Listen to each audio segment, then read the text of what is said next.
The early morning fog hung thick between the towering redwoods, creating a mystical backdrop that Hannah Lewis knew would translate beautifully through her camera lens. At 27, Hannah had built a respectable reputation as a wedding photographer in Northern California, specializing in capturing couples against the state's natural wonders. The ancient trees of Redwood National Park offered exactly the kind of ethereal, romantic setting that her clients paid premium rates to immortalize. Hannah checked her watch, 5:48 a.m. The wedding party would arrive in 12 minutes if they were punctual, which she doubted. Early morning shoots always ran late, especially with a wedding party of 12, but the light would be perfect soon. That magical golden hour when the sun's rays would filter through the morning mist and the towering trees, casting an almost otherworldly glow that no filter could replicate. She adjusted her equipment bag across her shoulder and continued down the path, mentally mapping out the shots she wanted to capture. The Sorensen-Miller wedding wasn't a particularly high-profile event, but Eliza Sorensen was the daughter of a moderately successful tech entrepreneur who had specified magazine-worthy photos in his initial correspondence. The pressure was on, and Hannah had scouted this location 3 times in the past week alone, noting how the light changed and which clearings offered the best angles against the massive tree trunks. Her hiking boots crunched against the pathway as she ventured further into the Lady Bird Johnson Grove. Rangers had assured her that the site would be accessible for the early morning shoot, though they'd emphasized repeatedly the importance of staying on designated trails and being mindful of wildlife. Standard procedure for any national park shoot.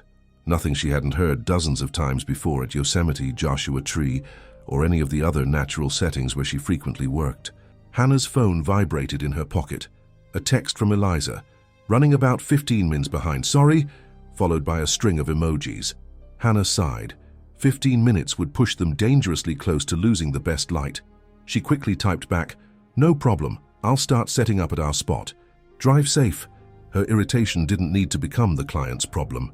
With the extra time, Hannah decided to venture a bit further to a clearing she'd noticed during her last scouting trip but hadn't fully explored. It was slightly off the main trail but offered a spectacular view where the morning light penetrated through a natural break in the canopy. It would be perfect for the group shots if she could position everyone correctly. The morning air was crisp against her face as she left the main trail, carefully watching her footing among the ferns and fallen branches. The clearing was about 50 yards ahead, barely visible through the morning mist.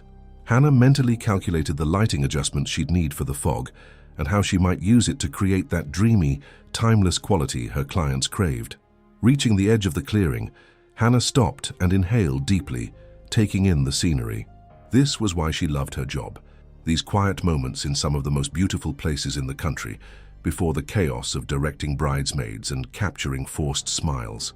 The redwoods stretched impossibly high above her, some nearly 30 stories tall, their reddish-brown bark muted in the morning light. The forest floor was carpeted with sword ferns and redwood sorrel, their delicate leaves coated with droplets of morning dew. She set down her equipment bag and began assembling her primary camera, a Canon EOS R5 with her favorite 24-70mm lens. As she attached the lens, Hannah noticed movement across the clearing, perhaps 100 yards away. At first, she assumed it was early morning hikers, but the shape was too low to the ground. Her breath caught as the silhouette became clearer through the mist. A black bear. Not uncommon in this part of California, but certainly not what she wanted to encounter while alone with thousands of dollars of camera equipment and a wedding party en route. Hannah remained perfectly still, her hands frozen on her camera. The bear hadn't noticed her yet, busy investigating something on the forest floor, probably foraging for breakfast. She knew enough about bears to understand that most wanted nothing to do with humans.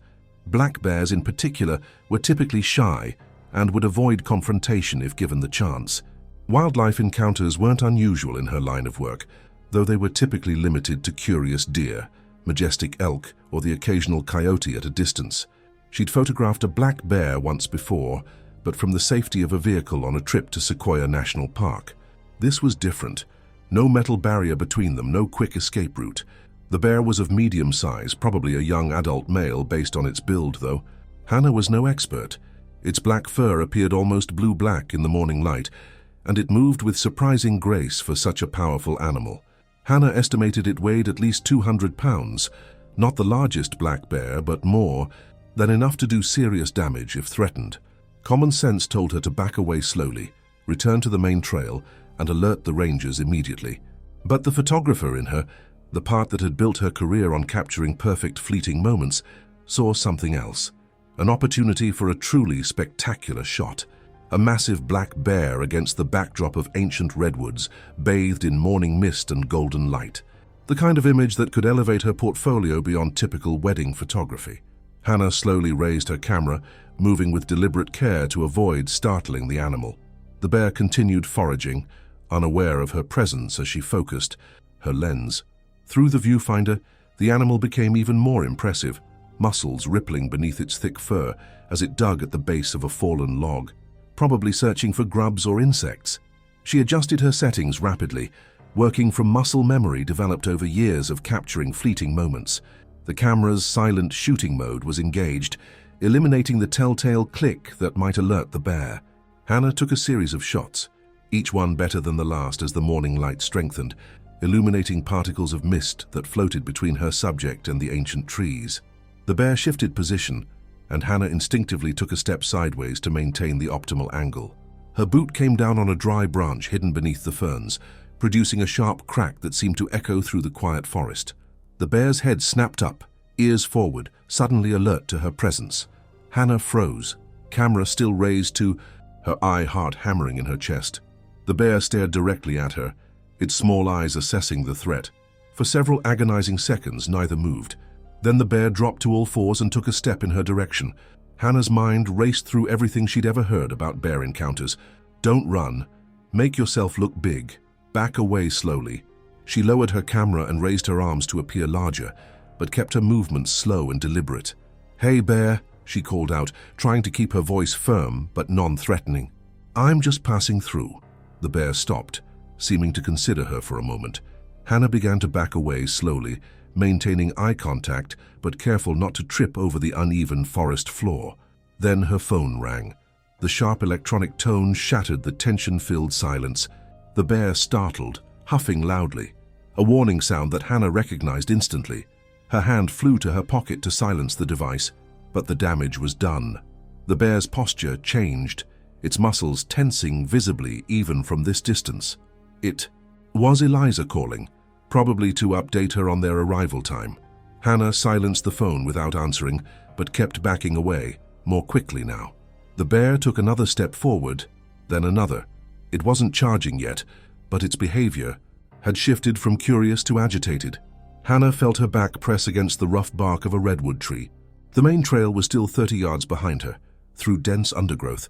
She wouldn't make it if the bear charged. Her camera hung heavily around her neck, an expensive impediment if she needed to move quickly. Part of her considered dropping it as a distraction, but professional instinct prevented her from abandoning equipment that represented both her livelihood and thousands of dollars. "Hey, bear!" A new voice echoed through the clearing, deep and authoritative. Hannah's eyes darted to the source. A park ranger had appeared on the opposite side of the clearing, his khaki uniform barely visible through the mist. The bear turned toward the new disturbance, giving Hannah a precious moment to slide sideways along the tree line. The ranger clapped his hands loudly and continued advancing. "Move along now!" The bear huffed again, but seemed more confused than aggressive now, caught between two human intruders. It took a few steps toward the ranger, then veered off into the undergrowth, disappearing as quickly as it had appeared. Hannah's legs nearly gave out as relief flooded through her. The ranger approached quickly, his expression a mixture of concern and disapproval. "Ma'am, are you all right?" he asked, scanning her for any signs of injury. "Yes," Hannah managed, her voice shakier than she'd expected. "Yes, I'm fine, thank you." "So you're off the designated trail," he pointed out, gesturing to the pathway barely visible through the trees behind her. "This area isn't currently open to visitors." "I'm sorry," Hannah said, regaining her composure. "I'm here for the Sorensen Miller wedding shoot. I was just scouting the best angles while waiting for the party to arrive." The ranger's demeanor softened slightly. "Ah, right, the photography permit. But that's still for the main trail and designated viewing areas only." He glanced in the direction the bear had disappeared. "This is exactly why we have those restrictions." That was a young male black bear, probably recently separated from his mother and establishing territory. They're usually not aggressive, but when startled— "I understand," Hannah said, genuinely contrite. "It won't happen again." The ranger, whose name badge identified him as Peterson, escorted Hannah back to the main trail, reviewing park wildlife protocols along the way. By the time they reached the trailhead, the Sorensen-Miller wedding party was arriving in a convoy of luxury SUVs. Eliza Sorensen emerged from the lead vehicle, radiant in her wedding gown despite the early hour, her expression shifting from excitement to concern when she spotted Hannah with the ranger. "Is everything okay?" she asked, hurrying over as quickly as her dress would allow. Hannah forced a reassuring smile. "Everything's fine. Just reviewing some park guidelines before we start." She turned to Ranger Peterson. "Thank you again for your help." The ranger nodded, still looking somewhat stern. "Remember, stay on the designated paths today. I'll be patrolling the area regularly." With a final, meaningful look at Hannah, he headed back into the trees. "What was that about?" Eliza whispered, as her bridesmaids emerged from the vehicles, adjusting dresses and hair. "Nothing major," Hannah assured her, already shifting into professional mode. "Just a reminder about park rules. Now, let's get everyone organized while the light is perfect." The next hour passed in a blur of posed shots, lighting adjustments, and gentle direction. Hannah worked efficiently, positioning the bride and groom against the massive redwood trunks, capturing the bridesmaids' dresses billowing in the light morning breeze, and documenting the little moments of laughter and emotion that made wedding photography so rewarding. But part of her attention remained on the surrounding forest, ears straining for any sound that might indicate the bear's return. She kept the wedding party firmly on the main trail, ignoring several picturesque spots that would have required venturing into the undergrowth. The bear encounter had shaken her more than she wanted to admit. Somewhere in her camera's memory, card were the shots she'd taken. Probably the best wildlife photos she'd ever captured, even if they weren't what she was being paid for today. Hannah made a mental note to review them later, once the wedding shoot was complete. By 8:30 a.m., they had moved to a different area of the grove for the final set of photos. The fog had lifted slightly, and shafts of golden sunlight now pierced through the canopy, creating the ethereal atmosphere Hannah had envisioned. She positioned the bride and groom in a spot where the light highlighted Eliza's blonde hair like a natural halo. "Perfect," Hannah said, snapping rapidly. "Now, Alex, if you could turn slightly toward Eliza." Yes, exactly like that. Out of the corner of her eye, Hannah noticed movement in the trees behind the couple. Her heart stammered in her chest as she recognized the black shape emerging from between two massive redwoods. The bear had returned, and this time it was much closer. "Don't move," Hannah said quietly, lowering her camera slowly. The couple laughed, assuming it was part of the direction for the photo. "I'm serious," Hannah hissed, her eyes fixed on the bear that was now fully visible about 50 yards behind them. "There's a bear. Don't move." Alex turned his head slightly, just enough to glimpse what Hannah was seeing. His body tensed immediately, hands tightening on his bride's. "Eliza," he whispered, "don't panic, but we need to back away very slowly." Before Eliza could respond, one of the bridesmaids, who had been checking her phone off to the side, looked up and spotted the bear. Her scream pierced the morning quiet, a sound of pure terror that echoed among the trees. The bear's reaction was immediate. Its head lowered, ears flattened against its skull, and it charged. "Run!" Hannah shouted, abandoning all protocol as the animal barreled toward them with shocking speed. The wedding party scattered.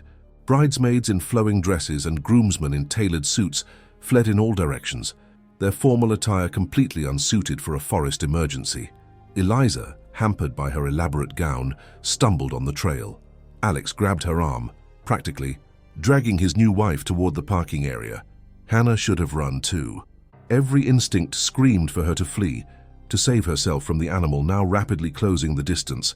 But years of professional training took over. Her hands raised her camera almost automatically, capturing the bear's charge in a series of rapid-fire shots even as she began backing away.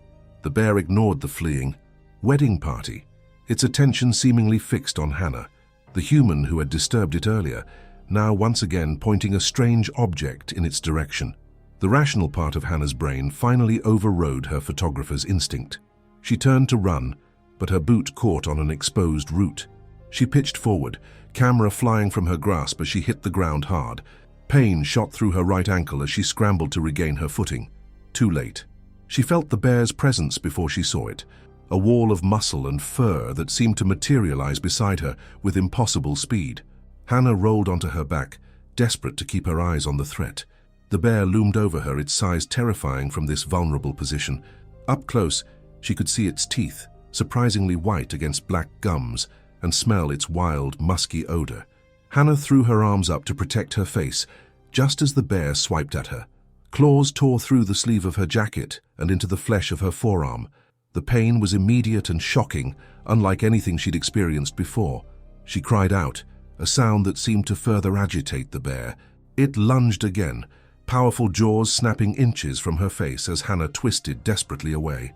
She kicked out with both legs, connecting with the bear's chest, not enough to hurt it, but sufficient to create momentary space between them. Distantly, she heard shouting, human voices calling out, but they seemed impossibly far away as the bear pressed its attack. It caught her left leg with another swipe, claws easily penetrating her hiking pants and tearing into her thigh. Hannah rolled again, pure survival instinct driving her movements now. Each motion sent waves of pain through her injured limbs, but adrenaline kept her fighting. She grabbed a fallen branch with her good arm and swung it wildly at the bear's face, connecting with enough force to momentarily startle the animal. Then a loud bang echoed through the forest, not a gunshot but something similar. The bear flinched, looking toward the source of the noise. A second bang followed, and Hannah recognized it as a bear deterrent, likely fired by Ranger Peterson.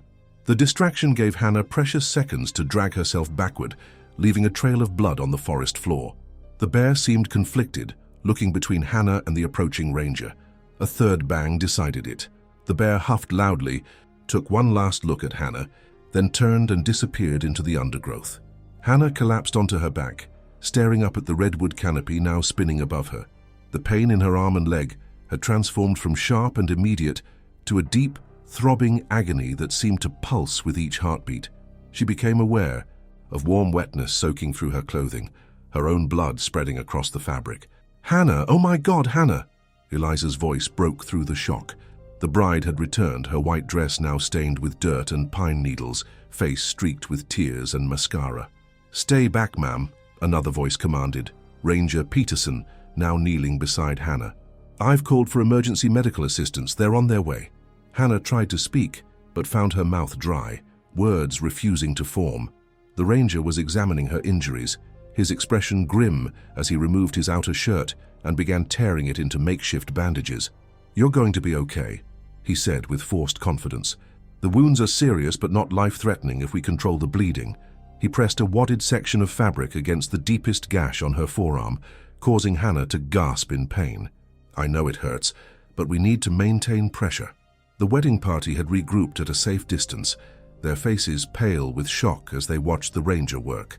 Alex was on his phone, presumably with emergency services, providing details about their location in the park.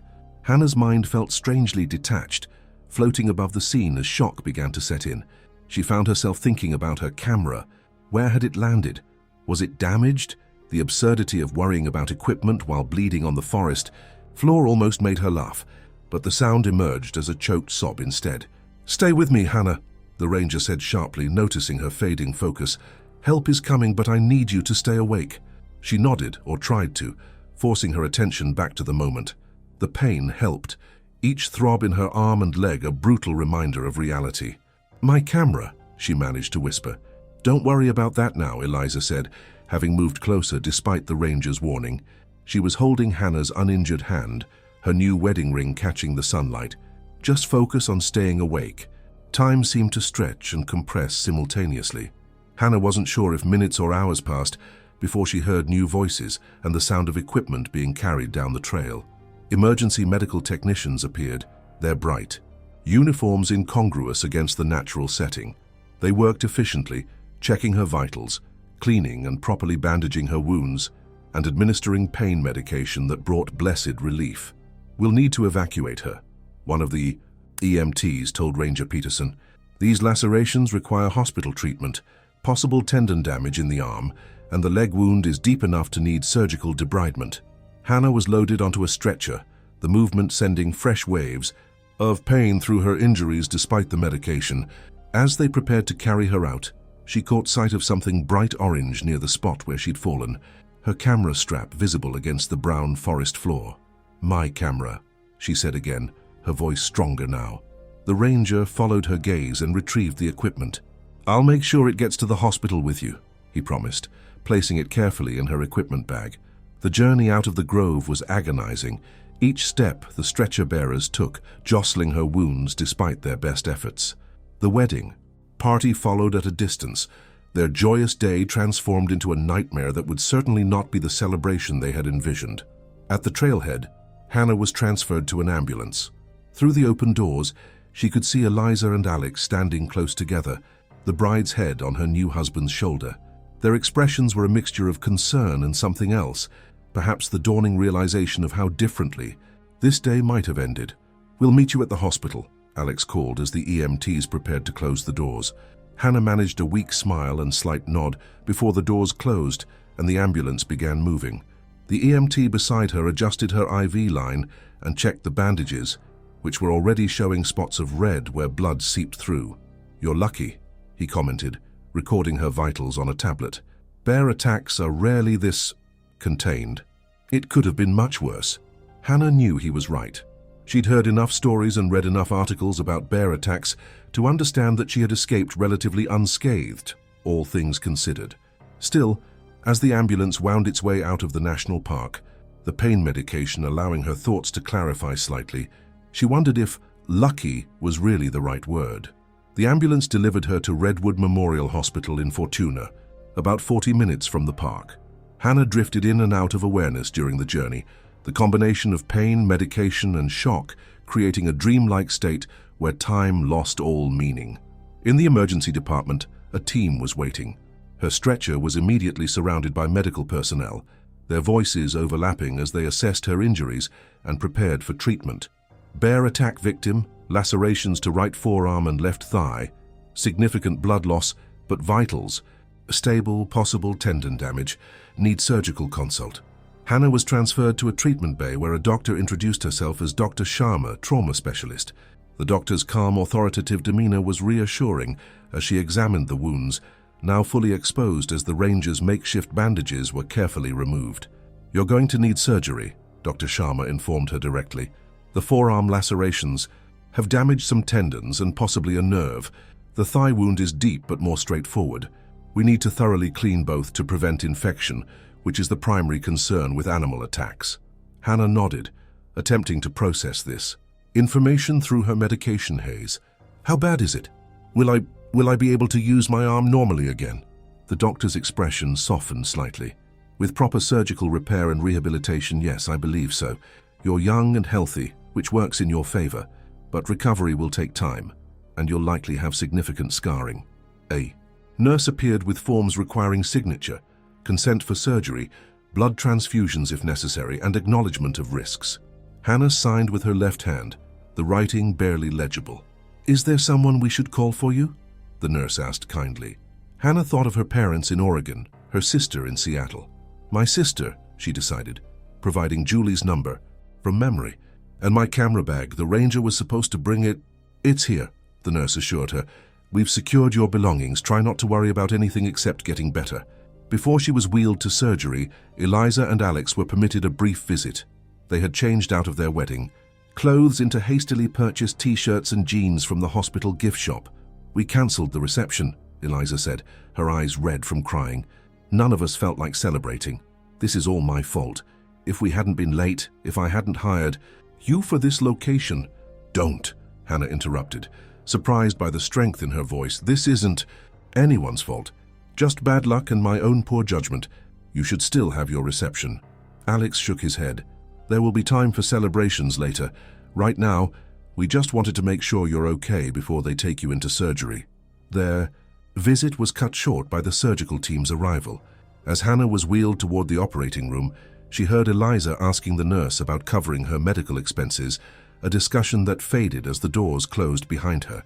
In the operating room, the anesthesiologist explained the procedure while preparing her medications. "We're going to put you completely under. When you wake up, the surgery will be finished and you'll be in recovery." Hannah nodded, watching the clear liquid flow into her IV line. The last thing she remembered was the bright surgical lights. Above her, then nothing. She awakened slowly in the recovery room, consciousness returning in fragments. First came awareness of pain, duller now but still present beneath a blanket of medication.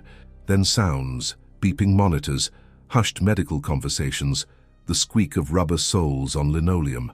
Finally, she opened her eyes to fluorescent lighting and the blurry face of a recovery nurse. "Welcome back," the nurse said, adjusting something on one of the monitors. "The surgery went well. Dr. Sharma will be by soon to explain everything." Hannah's right arm was heavily bandaged and immobilized, in a splint that ran from hand to elbow. Her left thigh was similarly wrapped, the bulk of bandages visible beneath the thin hospital blanket. She tried to speak, but found her throat dry and irritated from the breathing tube used during surgery.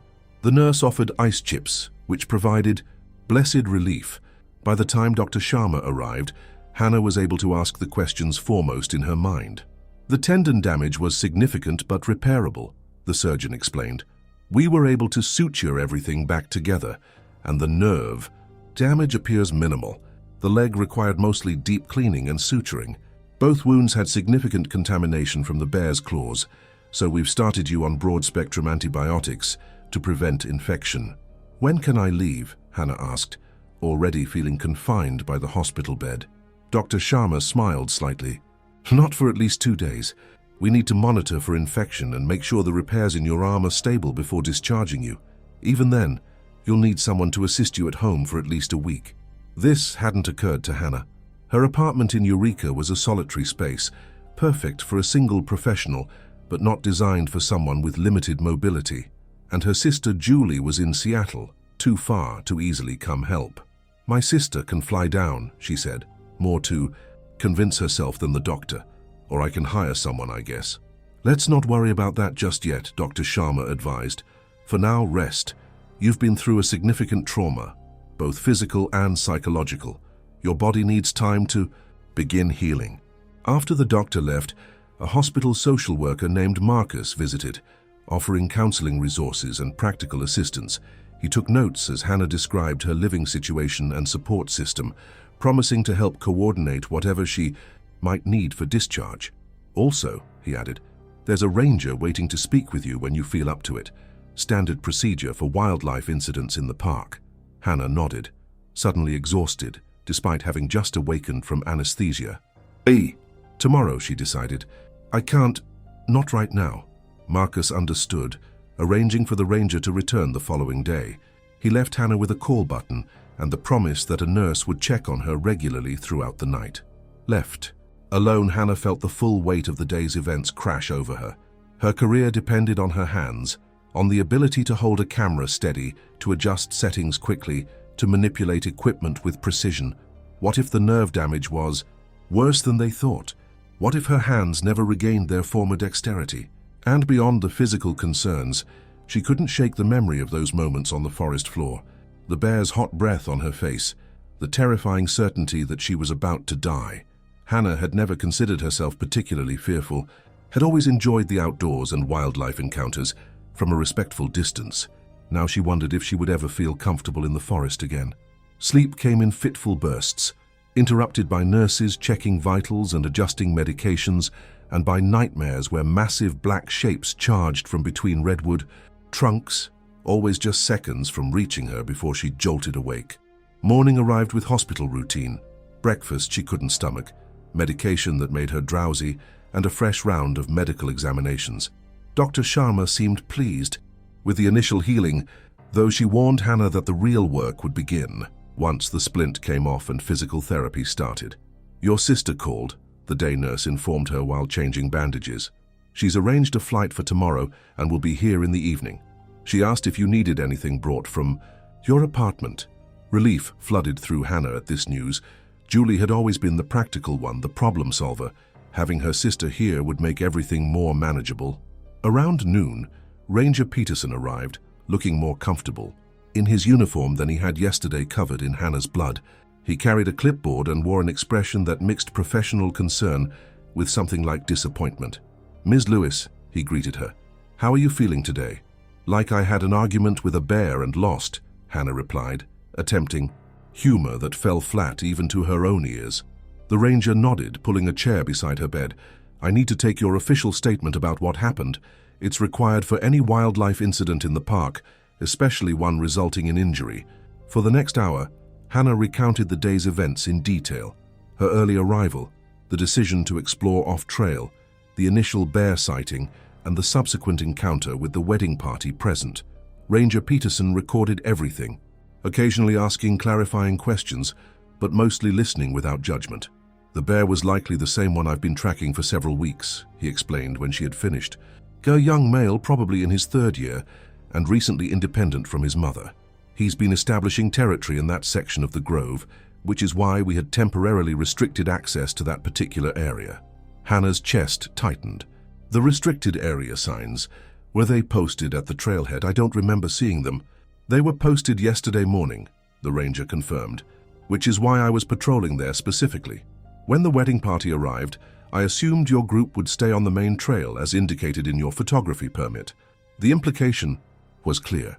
Hannah had missed or ignored warning signs and ventured into a restricted area, directly contributing to the dangerous encounter. The knowledge sat heavily in her stomach, a leaden weight of responsibility. Will the bear be dealt with? She asked hesitantly. Ranger Peterson's expression softened slightly. No, this incident doesn't qualify for euthanasia under park policy. The bear was defending perceived territory. You were in a restricted area, and the animal disengaged when presented with deterrence. We'll continue monitoring its movements, but unless its behavior changes significantly, no action will be taken against the animal. Hannah was surprised to feel relief at this news. Despite her injuries, she didn't want the bear destroyed because of her mistake. However, the ranger continued, there will likely be consequences regarding your photography permit. Venturing off-trail into a restricted area constitutes a violation of permit terms. The incident will be reviewed by park administration. This carried more significant implications for Hannah's business. National park photography permits were essential for her wedding packages, a key selling point for clients who wanted those dramatic natural backdrops.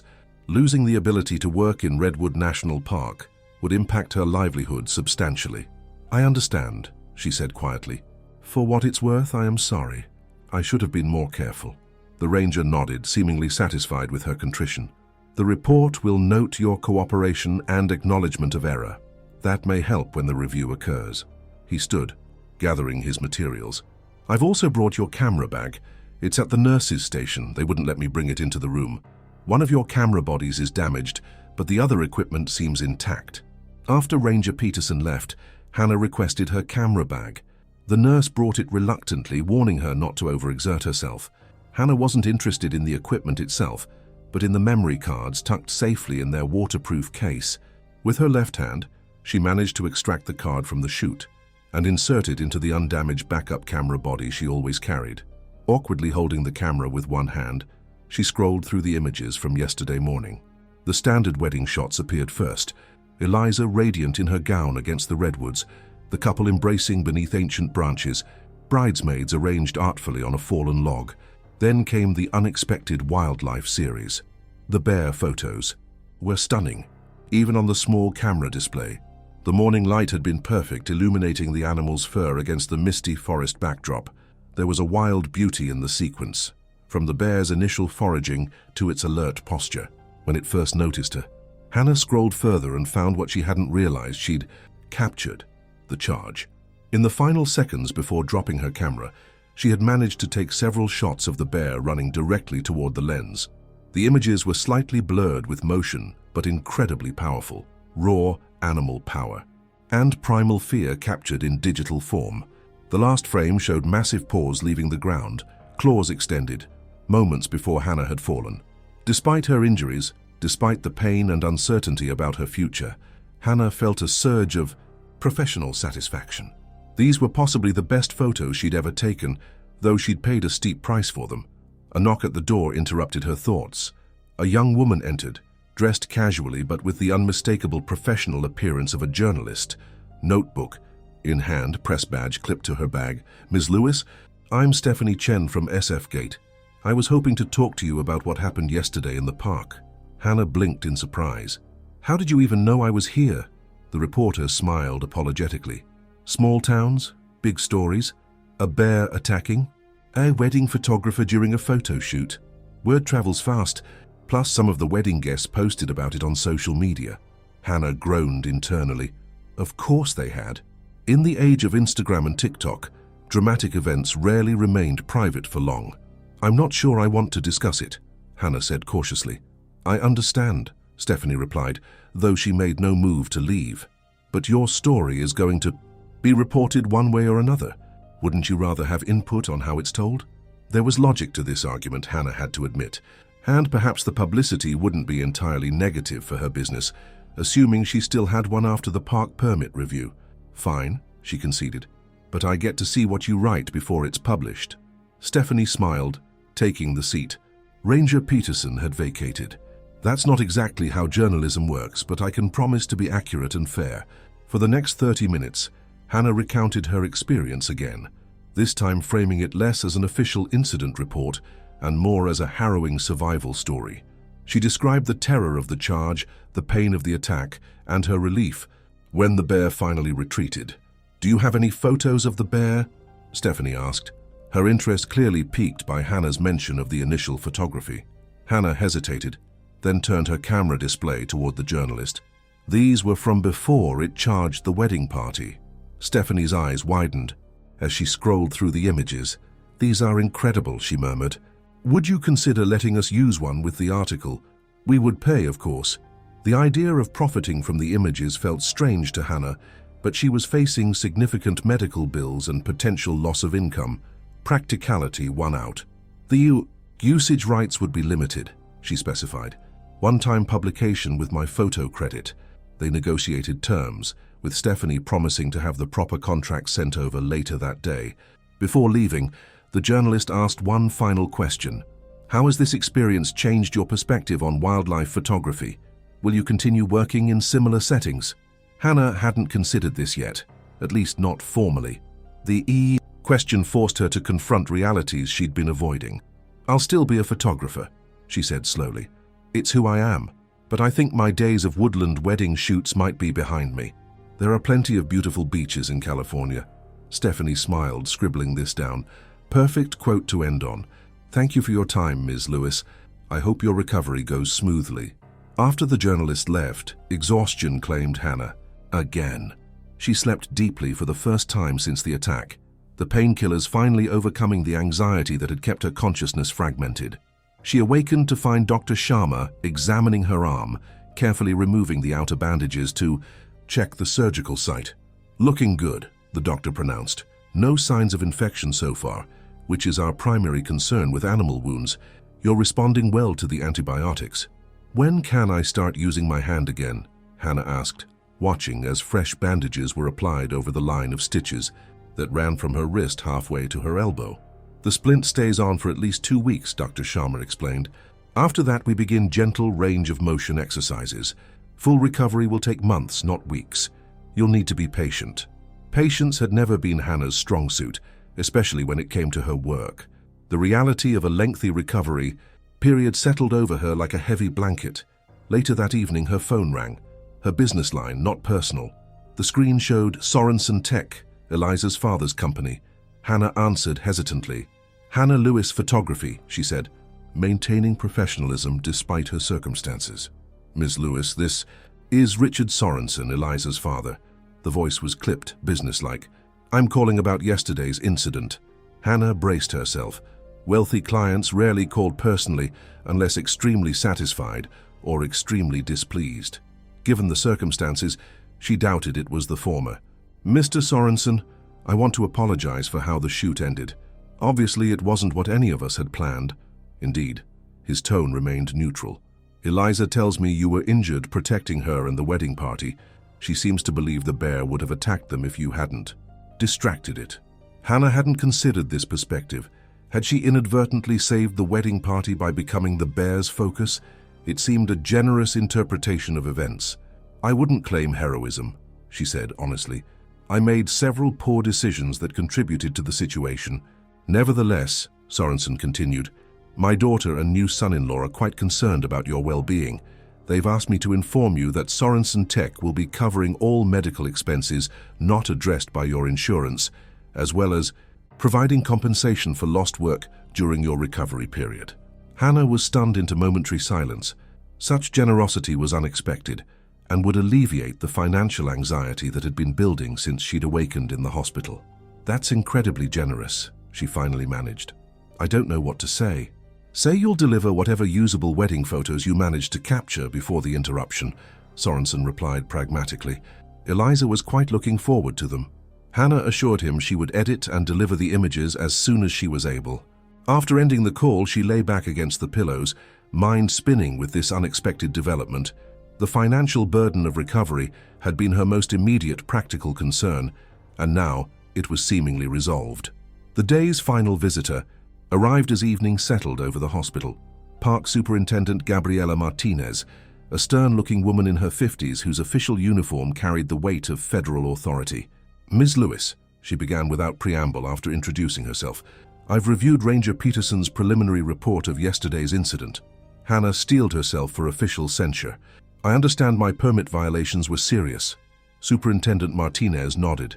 "Venturing off-trail in a national park is always problematic, doing so in a clearly marked restricted area, approaching wildlife, and subsequently endangering a wedding party. These are significant issues."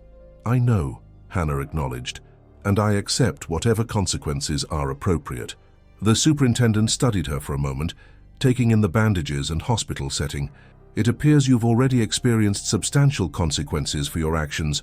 However, official response is still required." She opened a folder and removed an official document. "Your photography permit for Redwood National Park is suspended for 12 months, effective immediately. Future applications will require additional review and may include restrictions on permitted activities and locations." Hannah had expected this, but still felt the professional impact keenly. A year without access to the Redwoods would necessitate significant adjustments to her business model and marketing materials. "Additionally," Martinez continued, "you'll be required to complete an approved wildlife safety course before any future permit will be considered. Documentation of completion must accompany any new application." "That seems reasonable," Hannah agreed, actually finding some merit in the requirement. A refresher on wildlife safety protocols was clearly needed. The superintendent's expression softened slightly.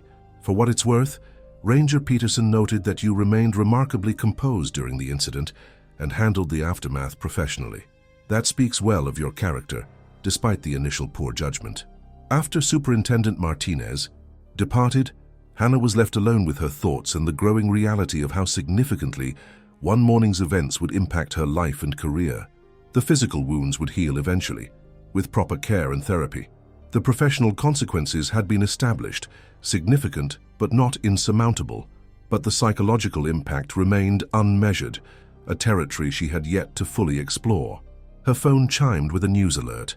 The SF Gate article had been published online. Hannah opened it with trepidation, immediately spotting one of her bear photographs prominently featured at the top. "Wedding shoot turns to nightmare photographer. Attacked by bear in Redwood National Park." The headline was sensationalized as expected, but the article itself was relatively balanced. Stephanie had quoted Hannah accurately and included comments from Ranger Peterson about proper wildlife safety protocols. The story had been categorized under weird news rather than local reporting, ensuring wider distribution across the platform. Comments were already accumulating beneath the article, ranging from genuine concern for her well-being to critical assessments of her wildlife management decisions. Some questioned whether the wedding party should have chosen a different location, while others debated proper bear encounter protocols.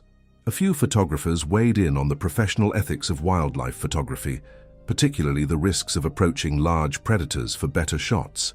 Hannah closed the article, unwilling to engage with strangers' opinions about an experience they hadn't lived through. The public nature of the incident was another unexpected consequence. Her name now permanently associated with a bear attack in online search results.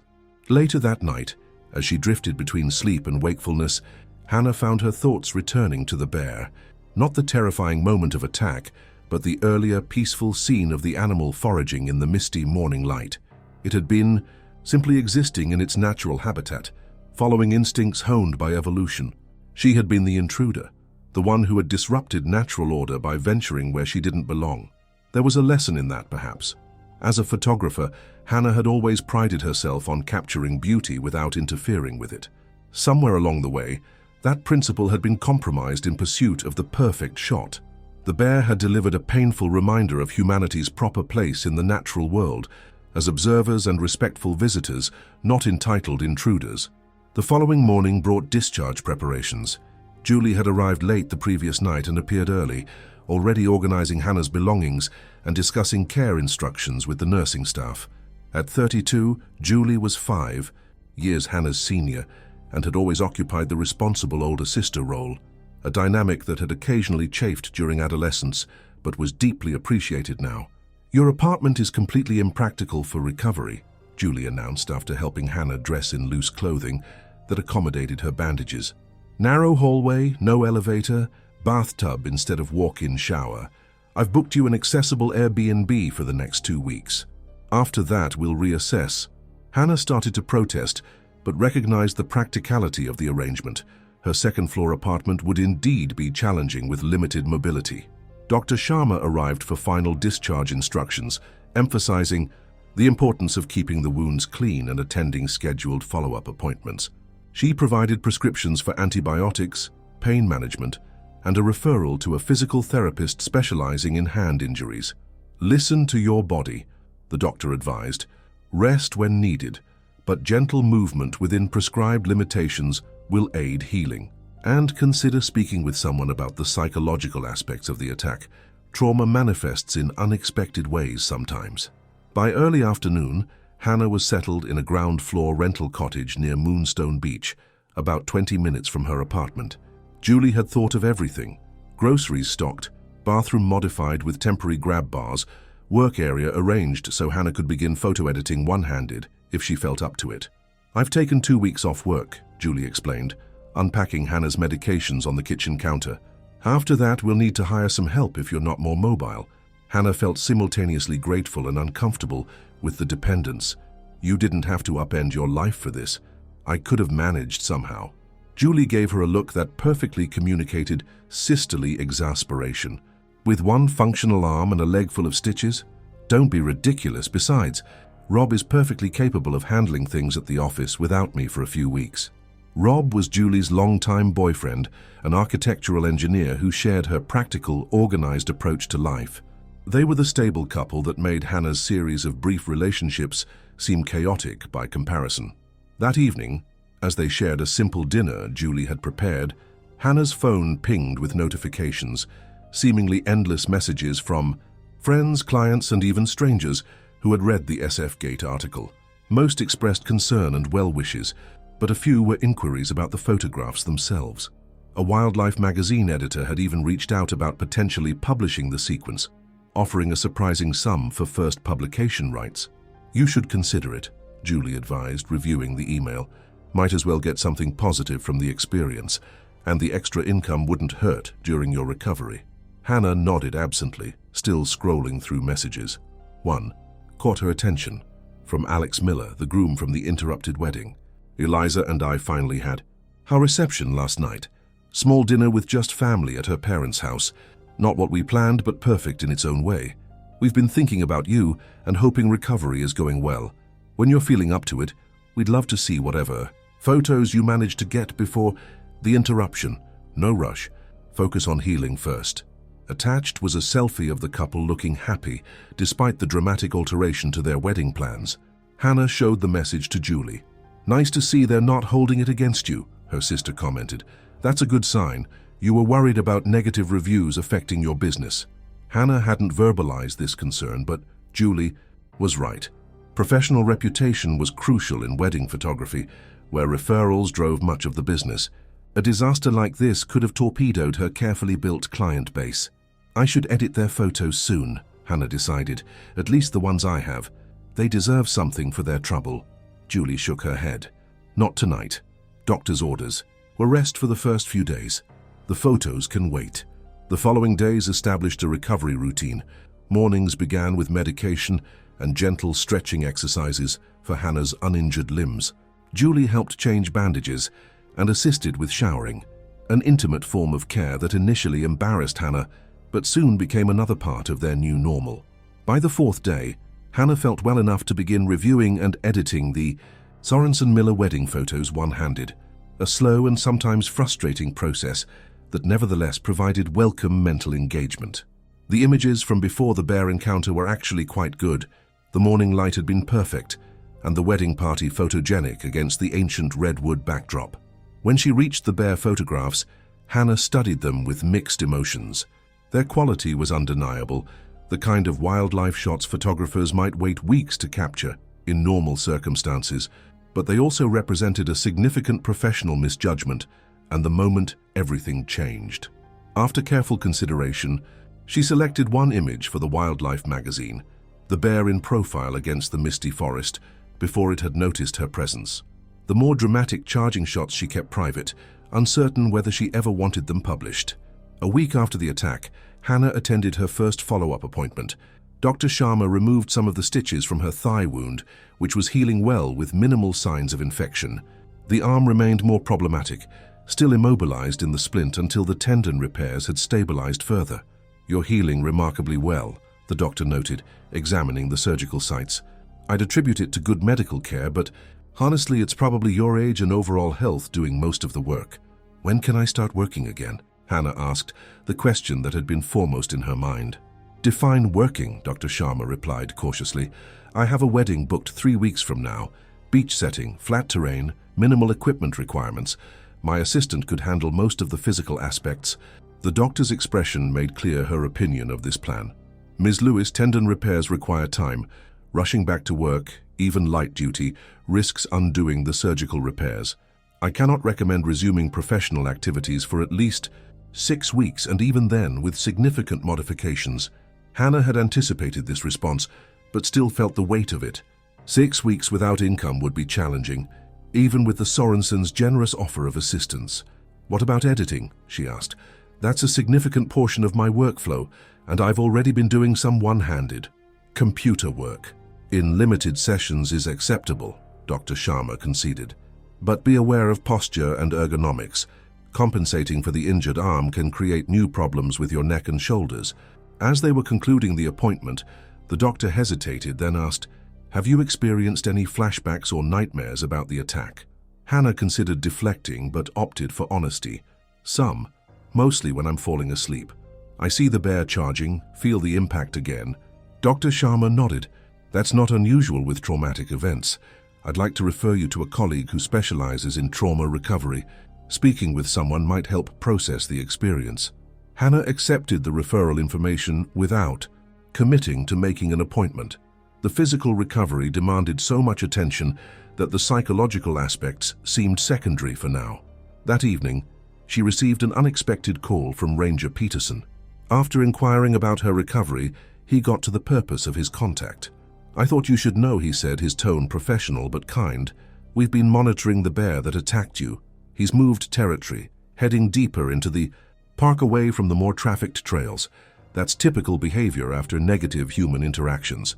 "So he's okay?" Hannah asked, surprised by her continued concern for the animal. "Appears to be. No unusual aggression, normal foraging patterns. Bears are remarkably adaptable creatures. They learn from experiences just like we do."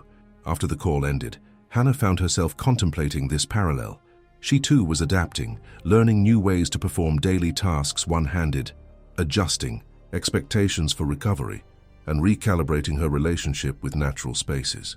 2 weeks after the attack, Hannah received clearance to remove the rigid splint, replacing it with a specialized brace that allowed minimal movement while protecting the healing tendons. Physical therapy began in earnest, painful, frustrating, sessions that often ended with her battling tears of both pain and determination. "The goal isn't to rush back to normal," Kavita, her physical therapist, explained during their first session. "It's to rebuild properly, creating a new normal that respects what your body has experienced."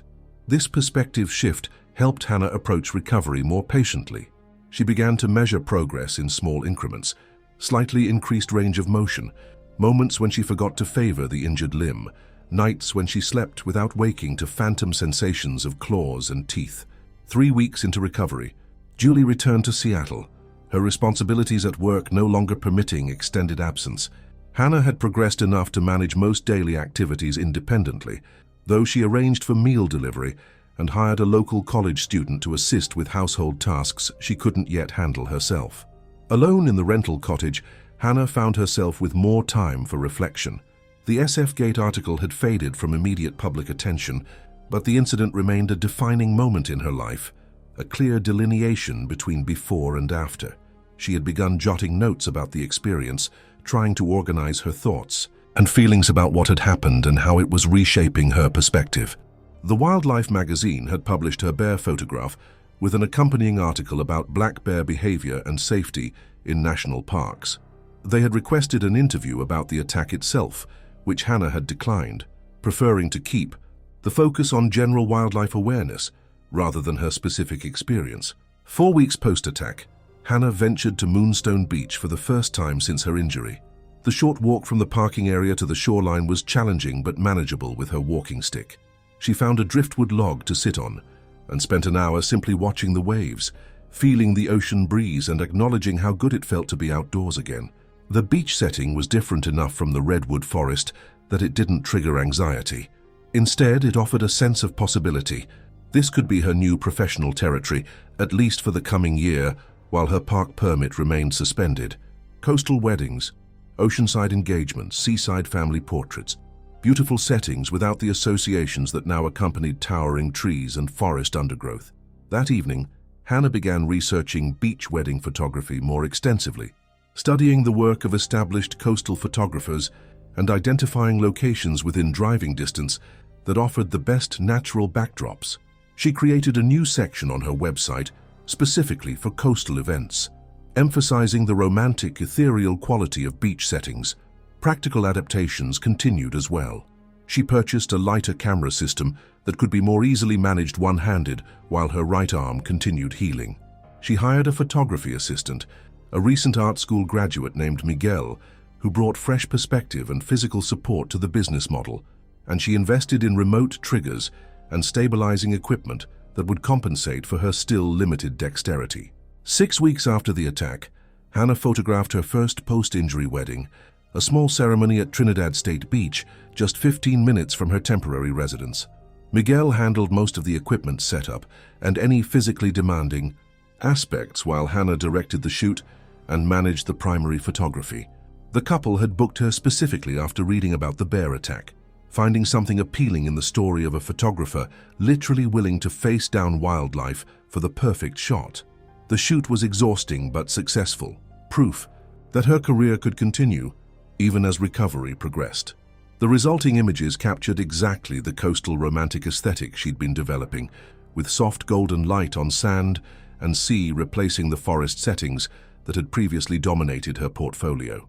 2 months post-attack, Hannah moved back to her apartment, now able to navigate the stairs with minimal difficulty. Her arm remained in a lighter brace during strenuous activity, but daily function had improved significantly. The physical therapist had introduced strengthening exercises, focusing on the specific movements required for camera work, tailoring recovery to Hannah's professional needs. She finally contacted Dr. Sharma's recommended therapist, acknowledging that while the physical injuries were healing steadily, the psychological impact remained more complicated. Dreams of the attack still interrupted her sleep occasionally, and she experienced unexpected anxiety when hiking clients requested forest settings for engagement photos. Dr. Lester specialized in trauma recovery and outdoor injury incidents specifically. His office in Eureka was decorated with images of the natural world, creating an environment that acknowledged the beauty of wild places while providing space to process fear associated with them. Many people experience a complicated relationship with nature after wildlife encounters, he explained during their first session. It's possible to simultaneously appreciate the wildness of animals while respecting the danger they represent. Both perspectives can coexist. Through these conversations, Hannah began developing a more nuanced understanding of her experience. The bear had not been malicious or evil. It had been a wild animal responding to perceived threats in its territory. Her errors in judgment had contributed to the dangerous situation, but that didn't make her deserving of injury or trauma. 3 months after the attack, Hannah received an unexpected email from Ranger Peterson containing a trail camera image captured in a remote section of the park. It showed a large black bear, identifiable as her bear by a distinctive white chest patch, moving peacefully through the forest. The message read simply, "Thought you might like to know he's doing well in his new territory. Hope your recovery continues successfully." The image affected Hannah deeply, evidence that both she and the bear were continuing their lives, adapting to new circumstances after their brief, violent intersection. She printed the photo and placed it on her desk, a reminder of respect for wild things and the importance of proper boundaries. 4 months post-attack, the medical bills were finally settled, with the Sorensens honoring their promise to cover expenses beyond Hannah's insurance coverage. The physical therapy continued twice weekly, with Hannah regaining approximately 80% function in her injured arm, enough for most photography work, though prolonged sessions still caused discomfort and certain movements remained challenging. The scars were prominent, 3 parallel lines across her forearm where claws had torn through flesh and muscle, and a similar pattern on her thigh. Dr. Sharma had mentioned possible scar revision surgery in the future if Hannah desired it, but she found herself surprisingly accepting of these permanent marks. They told a story, one that was now inextricably part of her identity. Her business had adapted surprisingly well to the new coastal focus. The bear attack story, while not something Hannah actively promoted, had created a certain mystique around her work. Clients seemed drawn to the narrative of the passionate photographer who had literally risked her life for her art, though Hannah herself viewed the incident as a cautionary tale rather than a heroic one.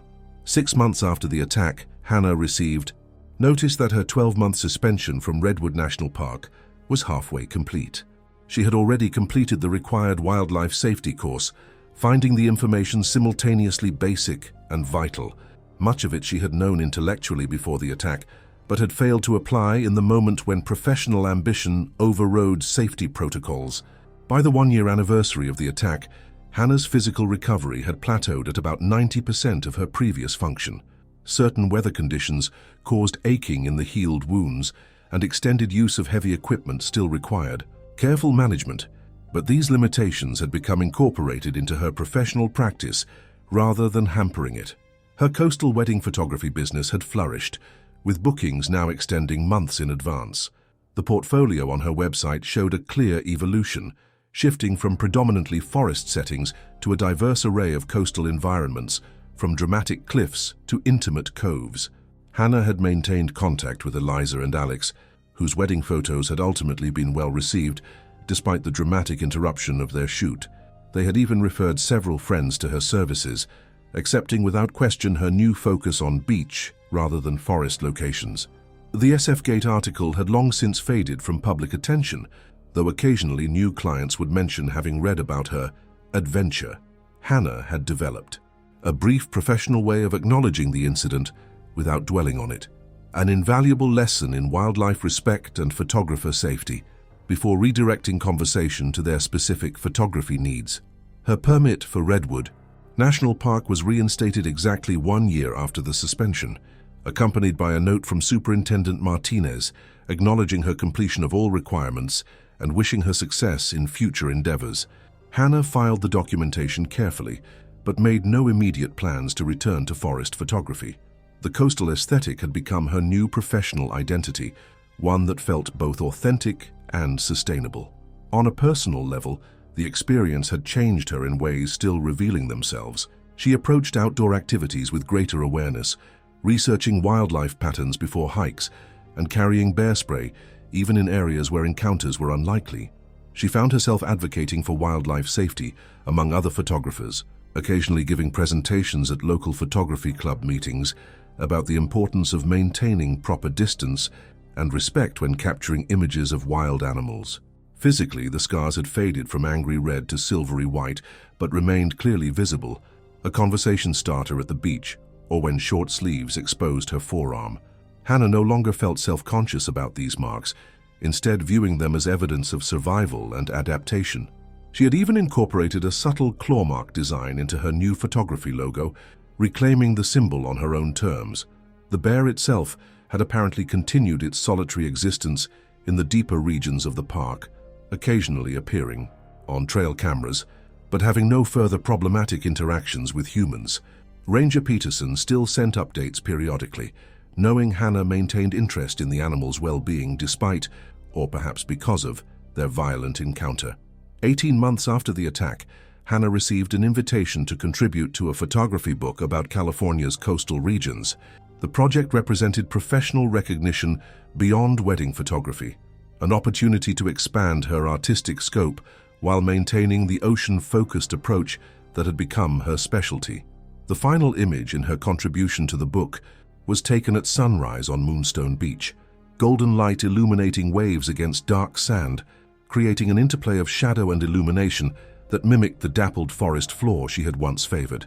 The composition acknowledged her artistic evolution, a bridge between her previous work and current focus.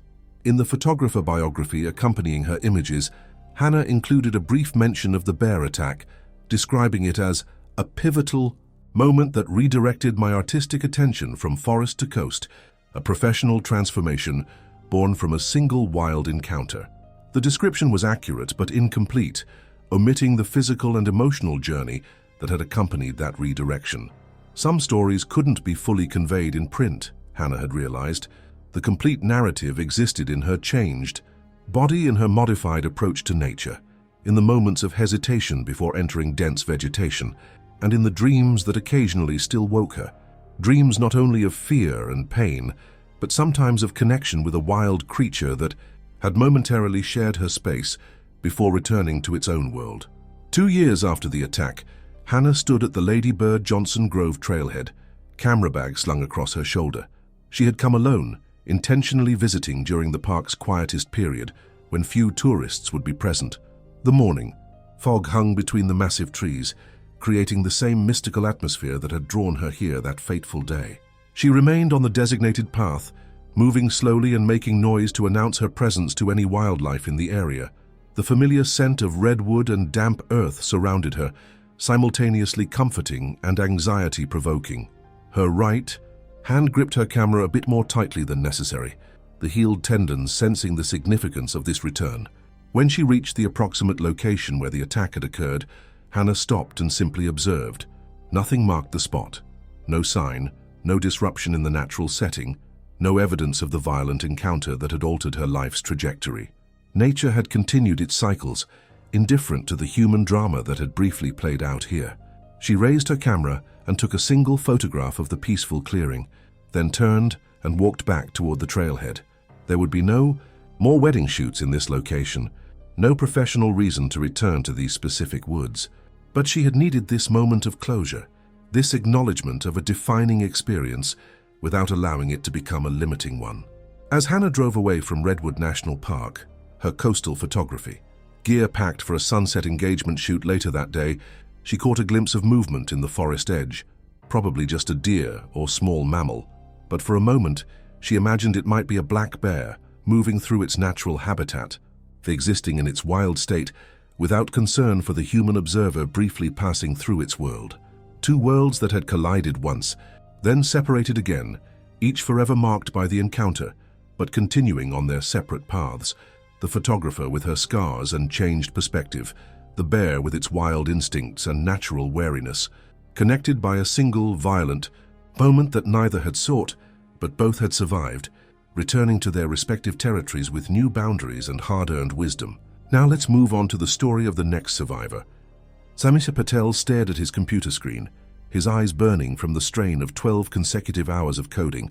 Outside his window, downtown Austin's skyline gleamed in the late afternoon sun, the glass and steel monuments to technology reflecting golden light. 3 floors below, traffic crawled along Congress Avenue, a stream of metal and exhaust that seemed as inexorable as the lines of code scrolling across his monitor.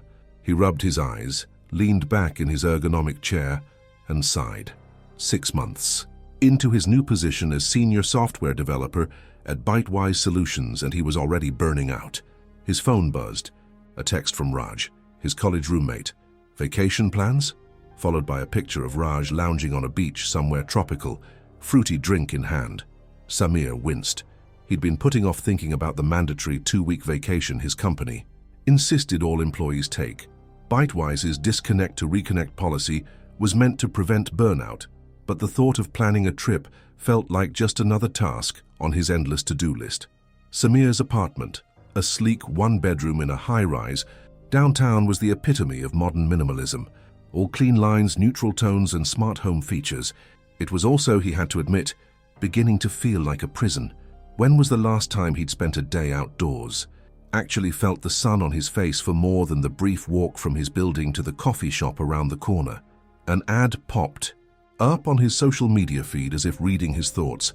Reconnect with nature without sacrificing comfort. Experience Glamp Texas at Big Bend.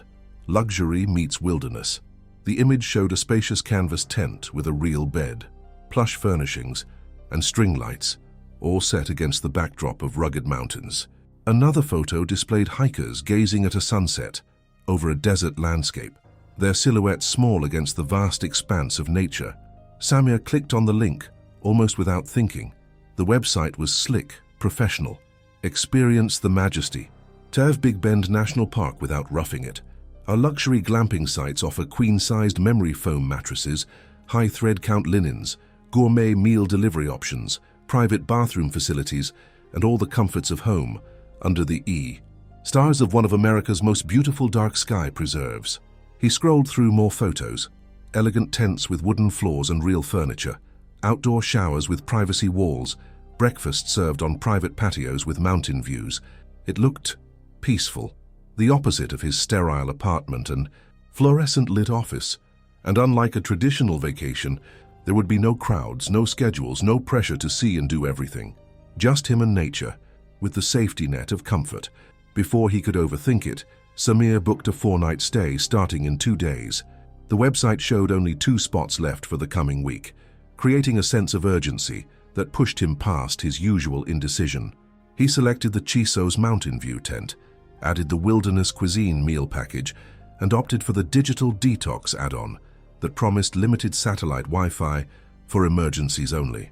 After confirming his reservation, a wave of anxiety washed over him. What had he just done? He knew nothing about camping or the outdoors. He'd grown up in suburban Houston, the son of Indian immigrants who valued education and career advancement above outdoor recreation. Family vacations had been visits to relatives in India, or educational trips to museums and historical sites. His father, a chemical engineer, and his mother, a pharmacist, had raised him and his sister with a clear understanding that success meant professional achievement, not wandering in wilderness. Yet something about the idea of sitting outside, his tent, staring up at stars unobscured by city lights, made his tense shoulders drop slightly. Maybe this was exactly what he needed, a complete change of scenery.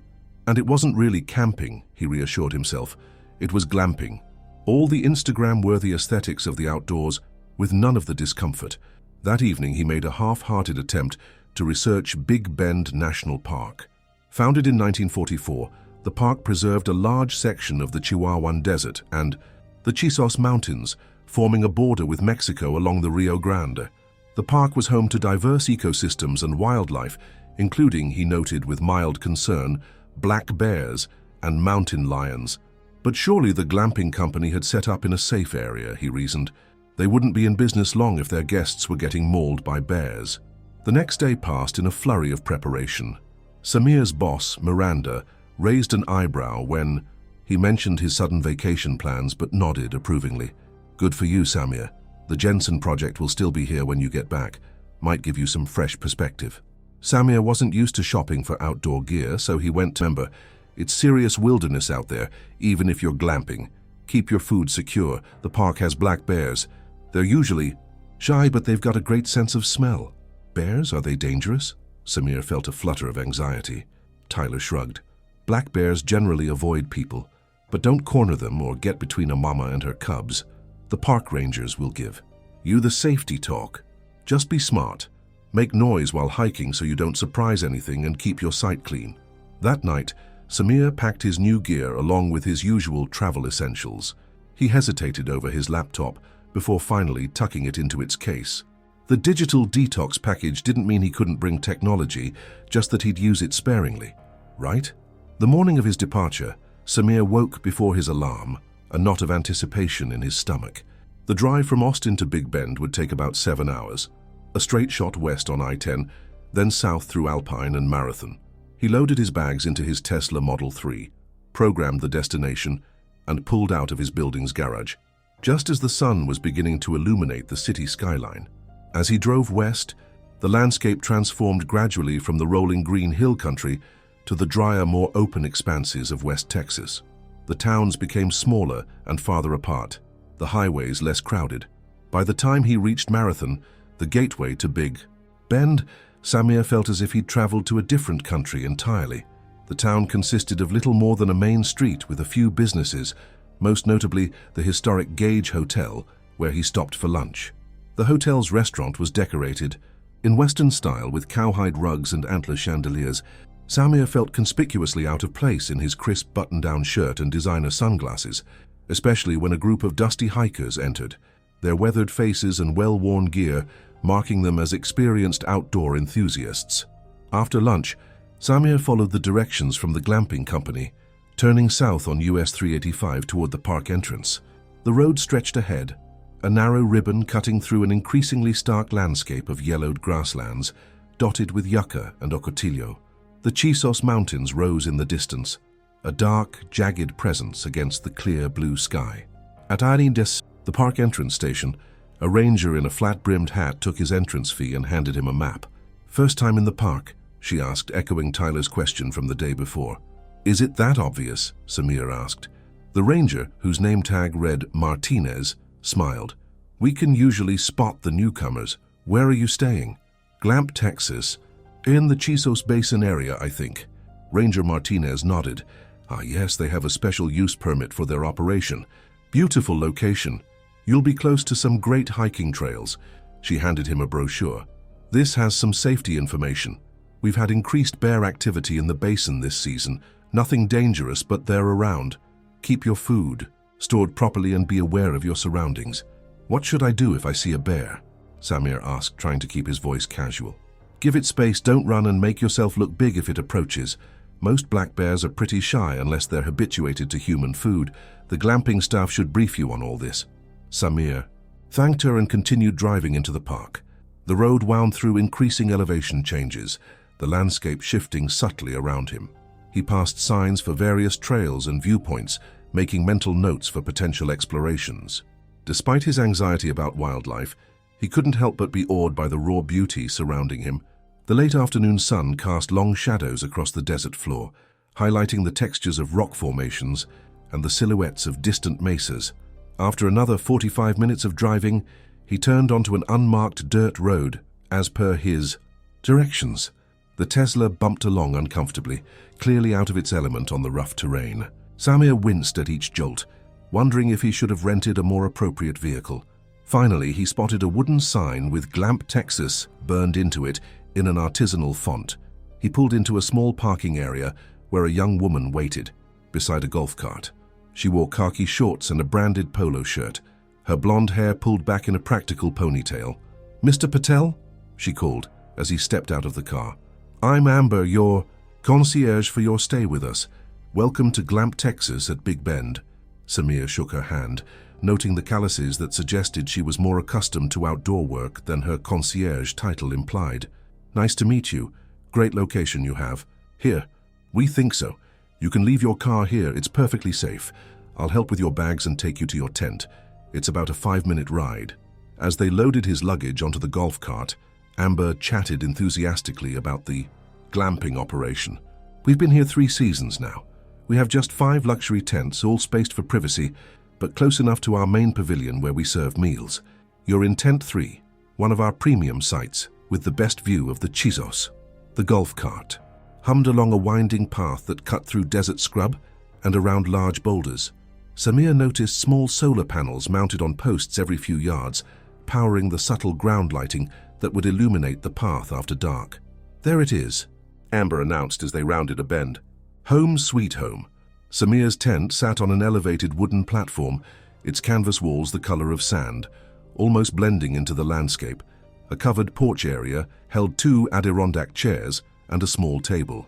Inside, visible through the tied back entrance flap, he could see a queen-sized bed with what appeared to be actual furniture, not the folding camp variety he'd expected. "This is..." It's not what I pictured when I thought of camping, Samir admitted as they stepped onto the platform. Amber laughed. That's the point. Let me show you around. The tour didn't take long. The tent, while luxurious, was essentially one room with a curtained-off bathroom area containing a composting toilet and a sink with running water pumped from a tank underneath the platform. Their separate shower tent stood a few yards away, connected by a wooden walkway. We deliver fresh towels daily, and there's a power station for charging devices, Amber explained, pointing to a battery unit with multiple outlets. It's solar-powered, so while it's not unlimited, it should meet your needs if you're not planning to run major appliances. She showed him how to secure the tent flaps for privacy and for weather, then handed him a walkie-talkie. Cell service is spotty at best out here. If you need anything, just radio the main pavilion. Channel 2 is for staff, Channel 3 is emergency only. Dinner is served between 6 and 8 p.m. at the pavilion, about a 5-minute walk that way. She pointed down the path. Any questions? The ranger mentioned bears, Samir said, trying to sound merely curious rather than anxious. Is that something I should worry about? Amber's expression grew more serious. We have had some black bear sightings this season. Nothing to panic about, but you should be bear aware. Never keep food in your tent, not even snacks. We have secure storage at the pavilion. If you're hiking, make noise so you don't surprise them. If you do see a bear, stay calm, don't run, and give it plenty of space, Ma'am. She paused. I should mention that we had a minor incident last week where a bear got into our garbage despite our bear-proof containers. Our maintenance guy is reinforcing everything today, so it shouldn't be a problem. Samir nodded, filing away this information with growing unease. Got it, no food in the tent. You'll be fine, Amber assured him, perhaps sensing his nervousness. Black bears are generally not aggressive unless provoked. We've operated here for 3 years without any dangerous encounters. Just be smart and respectful of wildlife. She handed him a card with a map of the immediate area. Dinner in an hour. Feel free to explore or relax until then. After Amber left, Samir sat on one of the porch chairs, taking in his surroundings. His tent was positioned to face the mountains, with no other tents visible from his vantage point. The effect was one of splendid isolation. The only sounds were the whisper of wind through desert vegetation and the occasional call of a bird he couldn't identify. He had to admit it was beautiful. The late afternoon light bathed the mountains in golden hues, their rugged faces revealing layers of geology that seemed to tell the story of Earth's creation. Around the tent, desert plants created a natural garden, the spiky silhouettes of yucca, the twisted forms of mesquite, delicate wildflowers he couldn't name. After unpacking his few belongings, Samir changed into one of his new hiking outfits, feeling slightly self-conscious in the unfamiliar clothes. He applied sunscreen despite the waning daylight, then set out to find the main pavilion before dinner. The path was well marked with solar lights just beginning to glow as dusk approached. After a short walk, he came to an open-sided structure, with a solid roof containing several tables and chairs, a service area that seemed to function as a bar and food station, and a lounge area with comfortable seating around a large fire pit. 2 other guests were already there, an older couple who introduced themselves as Frank and Linda Thompson from Dallas. Frank, a robust man in his 60s with a florid face and a firm handshake, was a retired oil executive. Linda, thin and elegant with carefully maintained blonde hair, explained that they were celebrating their 40th anniversary. We've done the cruise thing, the European tour thing, Linda said, sipping a glass of white wine. We wanted something different. Frank's idea, actually. He went camping as a boy and has been trying to get me into the woods for decades. This seemed like a good compromise. Not exactly roughing it, Frank added with a wink, but at least we're seeing some stars tonight. They were joined shortly by the remaining guests, a young couple on their honeymoon, Zach and Megan from California, and a solo traveler named Diana, a writer from New Mexico working on a travel piece about luxury experiences in national parks. Dinner was served by a chef who introduced himself as Miguel. The meal was surprisingly sophisticated for the setting. A chilled soup of roasted red peppers, herb-crusted rack of lamb with fingerling potatoes, and a dessert of poached pears with a local honey sauce. Wine flowed freely, and conversation moved easily among the small group of guests. As they ate, a man in his late 40s joined them, introducing himself as Jeff, the maintenance supervisor for the glamping operation. Just finished reinforcing all our food storage and waste management systems, he announced, accepting a plate from Miguel. "Should keep our furry friends out of trouble." "Have there been many bear incidents?" Diana asked, her journalistic instincts clearly engaged. Jeff shrugged. "Nothing serious. Nothing. Last week, one of the younger bears figured out how to tip over one of our supposedly bear-proof trash cans. Made a mess, but no one was in any danger. Bears around here are after food, not people." "Unless the people are the food," Frank joked, earning a disapproving look from his wife. "Black bears aren't generally predatory toward humans," Jeff clarified. "Not like grizzlies. These bears are opportunistic omnivores. They want your trail mix and leftovers, not you. Still, it's why we're strict about no food in tents. Don't want to create any bad habits in the local wildlife." After dinner, the group gathered around the fire pit as darkness settled completely over the desert. Samir had never seen stars like this, a vast swath of luminescence across the sky. So many points of light that the familiar constellations were almost lost in their abundance. The Milky Way stretched overhead, a celestial river he'd previously only seen in photographs. "This," Diana said softly beside him, "is why people come to places like Big Bend. You can't get this view anywhere near a city." Samir nodded, unable to articulate the strange mix of insignificance and connection he felt staring into the cosmos.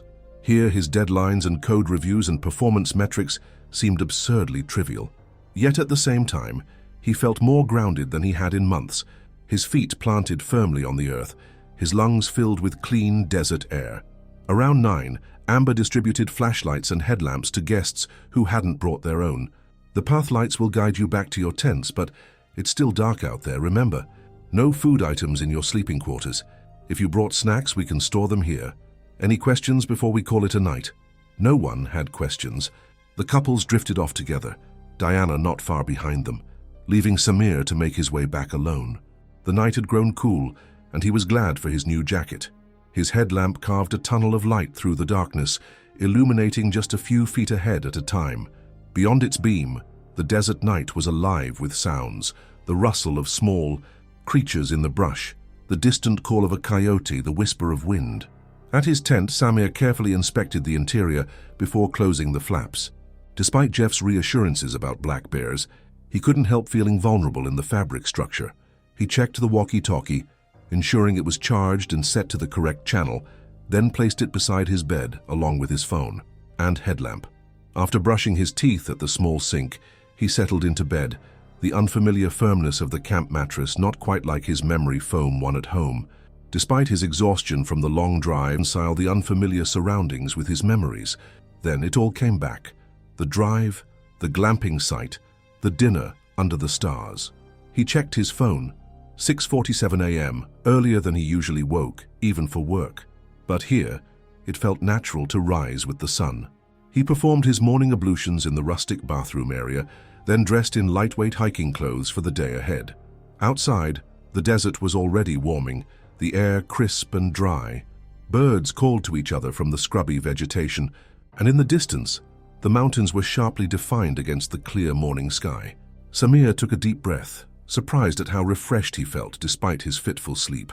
Following the path to the main pavilion, he found Miguel already preparing breakfast, the scent of coffee and sizzling bacon creating an inviting atmosphere.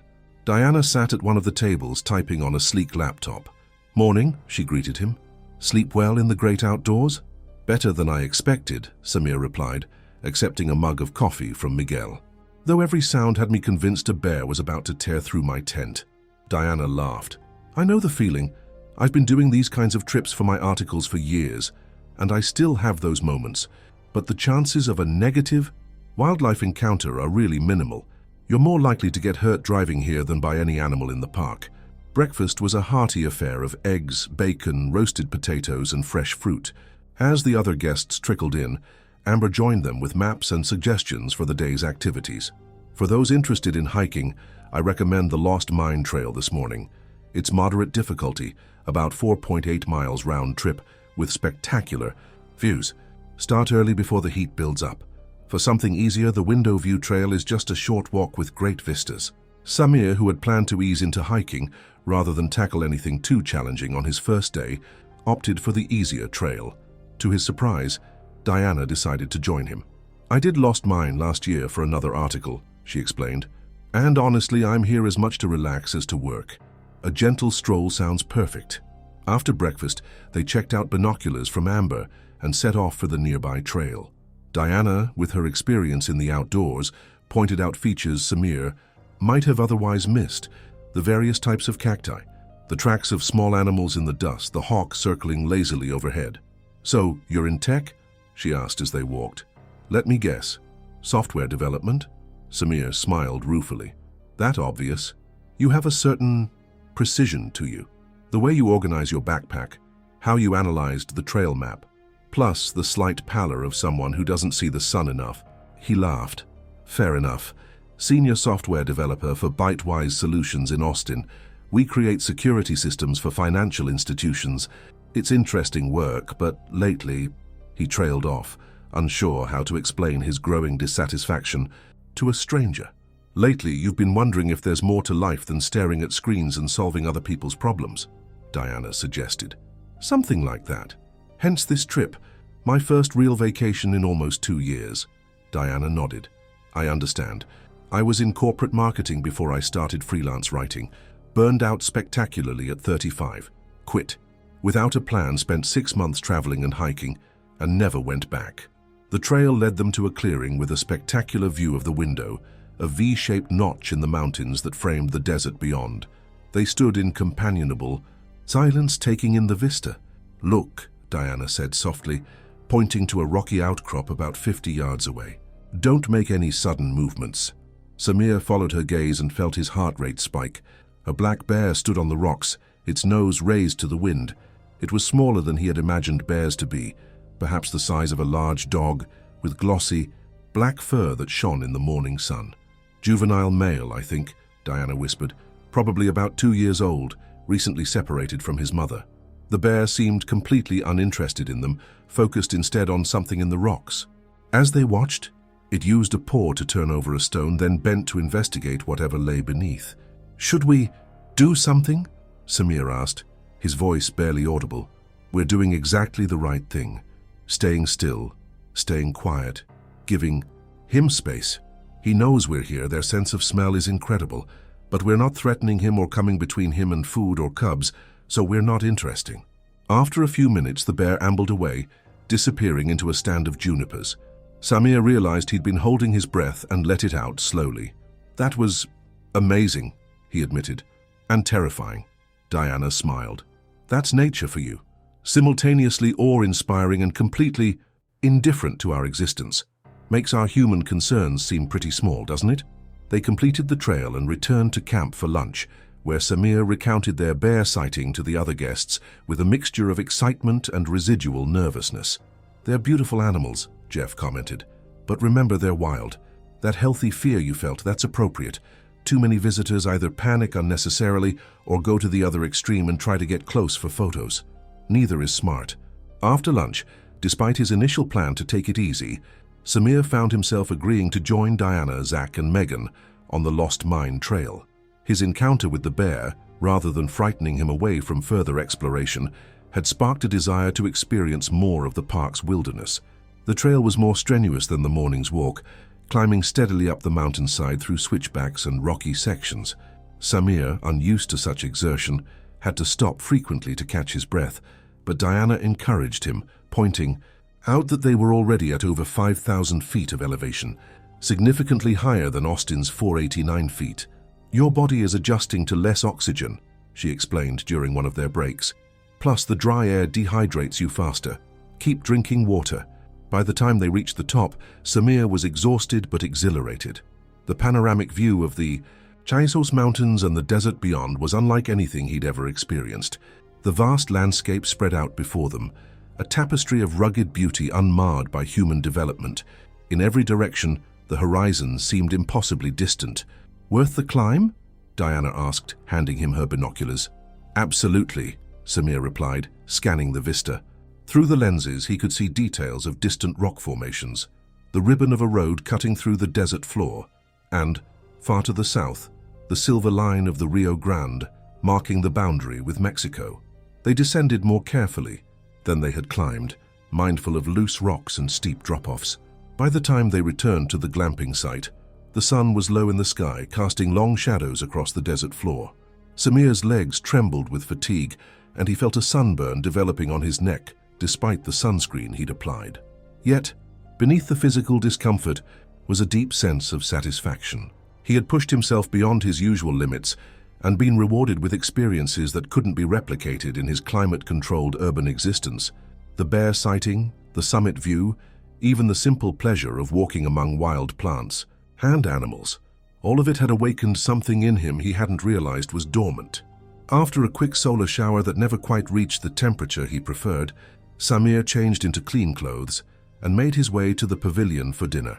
His muscles ached pleasantly, and he found himself hungry in a way his usual takeout meals never inspired.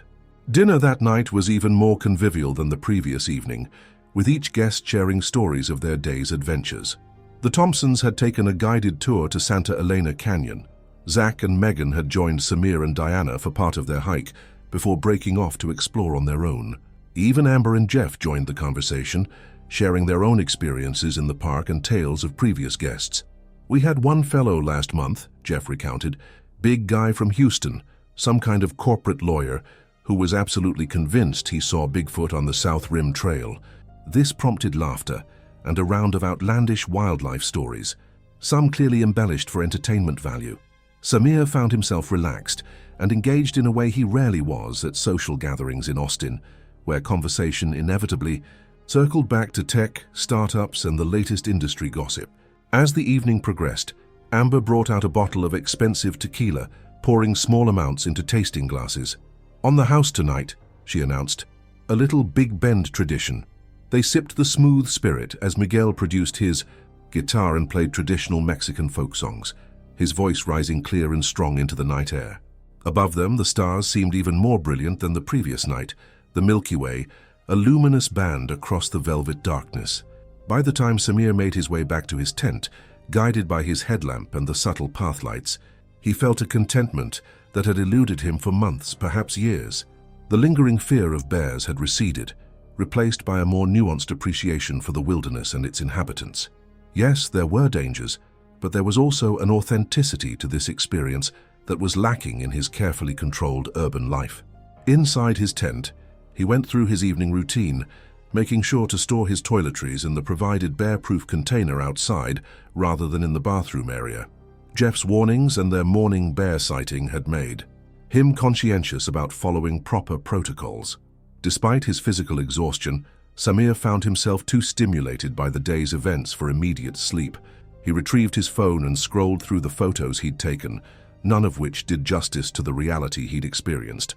The bear had been too distant for a clear shot with his phone camera, and the panoramic views lost their impact when compressed into a small screen. On impulse, he opened his notes app and began to type, attempting to capture in words what photos couldn't convey. The feeling of standing in that vast landscape, the mixture of fear and awe at seeing the bear, the sense of accomplishment after completing the hike. It was a practice he hadn't engaged in since college, when he'd briefly kept a journal before the demands of his computer science degree consumed all his time. Finally, his eyelids growing heavy, Samir set his phone aside and settled into bed. The night was cooler than the previous one, and he pulled the provided wool blanket up over the sheet. Outside, the nocturnal symphony had begun again, the rustle of creatures in the brush, the distant calls of coyotes, the whispering wind. Just as he was drifting off, a new sound penetrated his consciousness, a shuffling, snuffling noise not far from his tent. Samir froze, suddenly wide awake, his heart pounding. Was that what he thought it was? The sound came again, closer now, a distinct rustling followed by what sounded like heavy breathing. He reached for his headlamp with a trembling hand, but hesitated before turning it on. Would light deter a bear or attract it? He couldn't remember Jeff's specific advice on this point. The walkie-talkie lay beside his bed, but he was similarly unsure about making noise. Would calling for help antagonize the animal? The sounds continued, moving around the perimeter of his tent platform. Samir lay perfectly still, barely breathing, his mind racing through scenarios, none of them comforting. After what seemed like an eternity but was probably only minutes, the noises began to fade, moving away from his tent toward the direction of the main pavilion. Samir released a breath he hadn't realized he was holding, Whatever had visited, bear or other creature, had moved on without incident. Still, it took a long time for his heart rate to return to normal, and even longer for sleep to reclaim him. When morning came, Samir woke to the same golden light as before, but with a lingering unease from his nocturnal visitor. He dressed quickly and stepped outside, examining the area around his tent for any signs of the creature that had disturbed his sleep. There, in the dusty soil beside the platform steps, were tracks, distinct paw prints larger than his hand, with faint claw marks visible at the ends of the toe impressions. Bear tracks unmistakably. The realization sent a chill through him, despite the already warming air. At breakfast, he reported what he'd heard and seen to Jeff, who nodded without surprise. "Probably the same juvenile male you spotted yesterday," Jeff said. "They have large territories and tend to patrol them regularly. He was likely checking if you'd left any interesting scents around your tent. Good job not having food inside." "Should I be worried?" Samir asked, glancing at the other guests who were listening. With interest. Jeff considered this. "Not worried, but certainly aware. It's unusual for that bear to come so close to an occupied tent. Most times they smell humans and go in the opposite direction." He frowned slightly. "I'll check the area more thoroughly after breakfast and make sure nothing's attracting him specifically to the tents." This wasn't entirely reassuring, but Samir appreciated Jeff's straightforward approach. No false guarantees, just honest assessment and appropriate precautions. After breakfast, Samir joined the Thompsons for a ranger-led nature walk that focused on the desert ecology of the park. The ranger, a middle-aged woman named Carol with sun-weathered skin and an encyclopedic knowledge of local flora and fauna, led them along a meandering path, pointing out plants and their adaptations to the harsh environment. "Every living thing you see here has evolved specific strategies for survival," she explained, indicating a particularly spine-covered cactus. "Water conservation, defense against predators, methods of reproduction that don't require consistent rainfall. It's a constant negotiation with extreme conditions." "Like the bears?" Linda Thompson asked. "Our friend here had one visiting his tent last night." Ranger Carol turned her attention to Samir. "You saw the bear yourself?" "No, just heard it and found tracks this morning. Jeff, the maintenance guy at the glamping site, thought it was probably a juvenile male we spotted on a trail yesterday." Carol nodded. "We've been monitoring that individual. He's about 2.5 years old, recently independent from his mother. Still, figuring out his territory and behavior. Generally, he's shown appropriate wariness of humans, but we've had a few reports this season of him being a bit more curious than we'd like." "Should the glamping operation be concerned?" Frank asked. "We're in constant communication with them about wildlife management," Carol assured them. "They've implemented all our recommended precautions for food storage and waste disposal, but it's good to remember that this is the bear's home. We're just visitors. Sometimes interactions happen despite best efforts." The nature walk continued for another hour, with Carol identifying bird calls, explaining the geology of the region, and answering questions about park management. Samir found himself fascinated by the complex web of life that thrived in what had initially seemed to him a harsh, almost barren landscape. The desert, he was learning, was far from empty. It was teeming with life forms that had mastered the art of inconspicuousness. After the nature walk, Samir returned to camp for lunch, then spent the afternoon with Diana, exploring the nearby dry creek bed, where they discovered fascinating rock formations and the tracks of numerous desert creatures. She taught him to identify some basic animal signs: the three-toed prints of roadrunners, the distinctive trails of snakes across the sand, the scattered remains of fruits consumed by javelinas. "It's like learning to read a new language," Samir commented as they examined a set of delicate tracks Diana identified as belonging to a kangaroo rat. "I've spent so much time reading code that I forgot there are other systems of information all around us," Diana smiled. "That's what I love about being out here. It reminds me that human systems, our technologies, economies, social structures, are just one tiny subset of the patterns that govern existence." There's a certain humility that comes with that realization. Their exploration was cut short by the sudden appearance of dark clouds over the mountains. "Afternoon thunderstorm," Diana predicted, glancing at the sky. "Common in desert regions. We should head back. These dry creek beds can flood in minutes if rain hits upstream." They returned to camp just as the first heavy drops began to fall. The temperature dropped rapidly as the storm moved in, transforming the hot, dry air to cool dampness in a matter of minutes. From the shelter of the pavilion, they watched lightning flash over the mountains and listened to thunder echo through the canyons. Miguel prepared hot chocolate spiked with cinnamon and chili, a traditional Mexican beverage that warmed them. As they watched the desert receive its rare gift of moisture, the rain came down in sheets, creating temporary waterfalls on the rocky slopes and turning the dusty ground to mud. "This changes everything out there," Jeff commented, joining them at the viewing window, in ice cream that melted quickly into the fruit filling. As they ate, Jeff shared stories of the park's history, including tales of ranchers, miners, and indigenous peoples who had inhabited the region long before it became a national park. His deep knowledge suggested a personal connection to the place beyond his employment. "My grandfather was one of the CCC workers who helped build the first roads into the park back in the 1930s, he explained when Samir asked about his background. "I grew up hearing his stories, spent summers here as a kid when my dad worked as a seasonal ranger. This place is in my blood." The conversation drifted to personal histories, with each guest sharing a bit more about their lives outside this temporary desert community. Frank and Linda spoke of their children and grandchildren. Zach and Megan described their plans to start a sustainable farm in Northern California. Diana talked about her nomadic lifestyle that allowed her to write from locations around the world.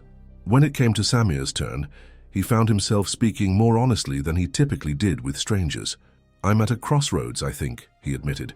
"I've been following the path. That was expected of me. Good education, prestigious job, financial security, but lately I've been questioning whether that's enough." He gestured to the star-filled sky above them. This makes my daily concerns seem trivial, debugging. Code doesn't matter much when you're confronted with the cosmos." The group nodded in understanding.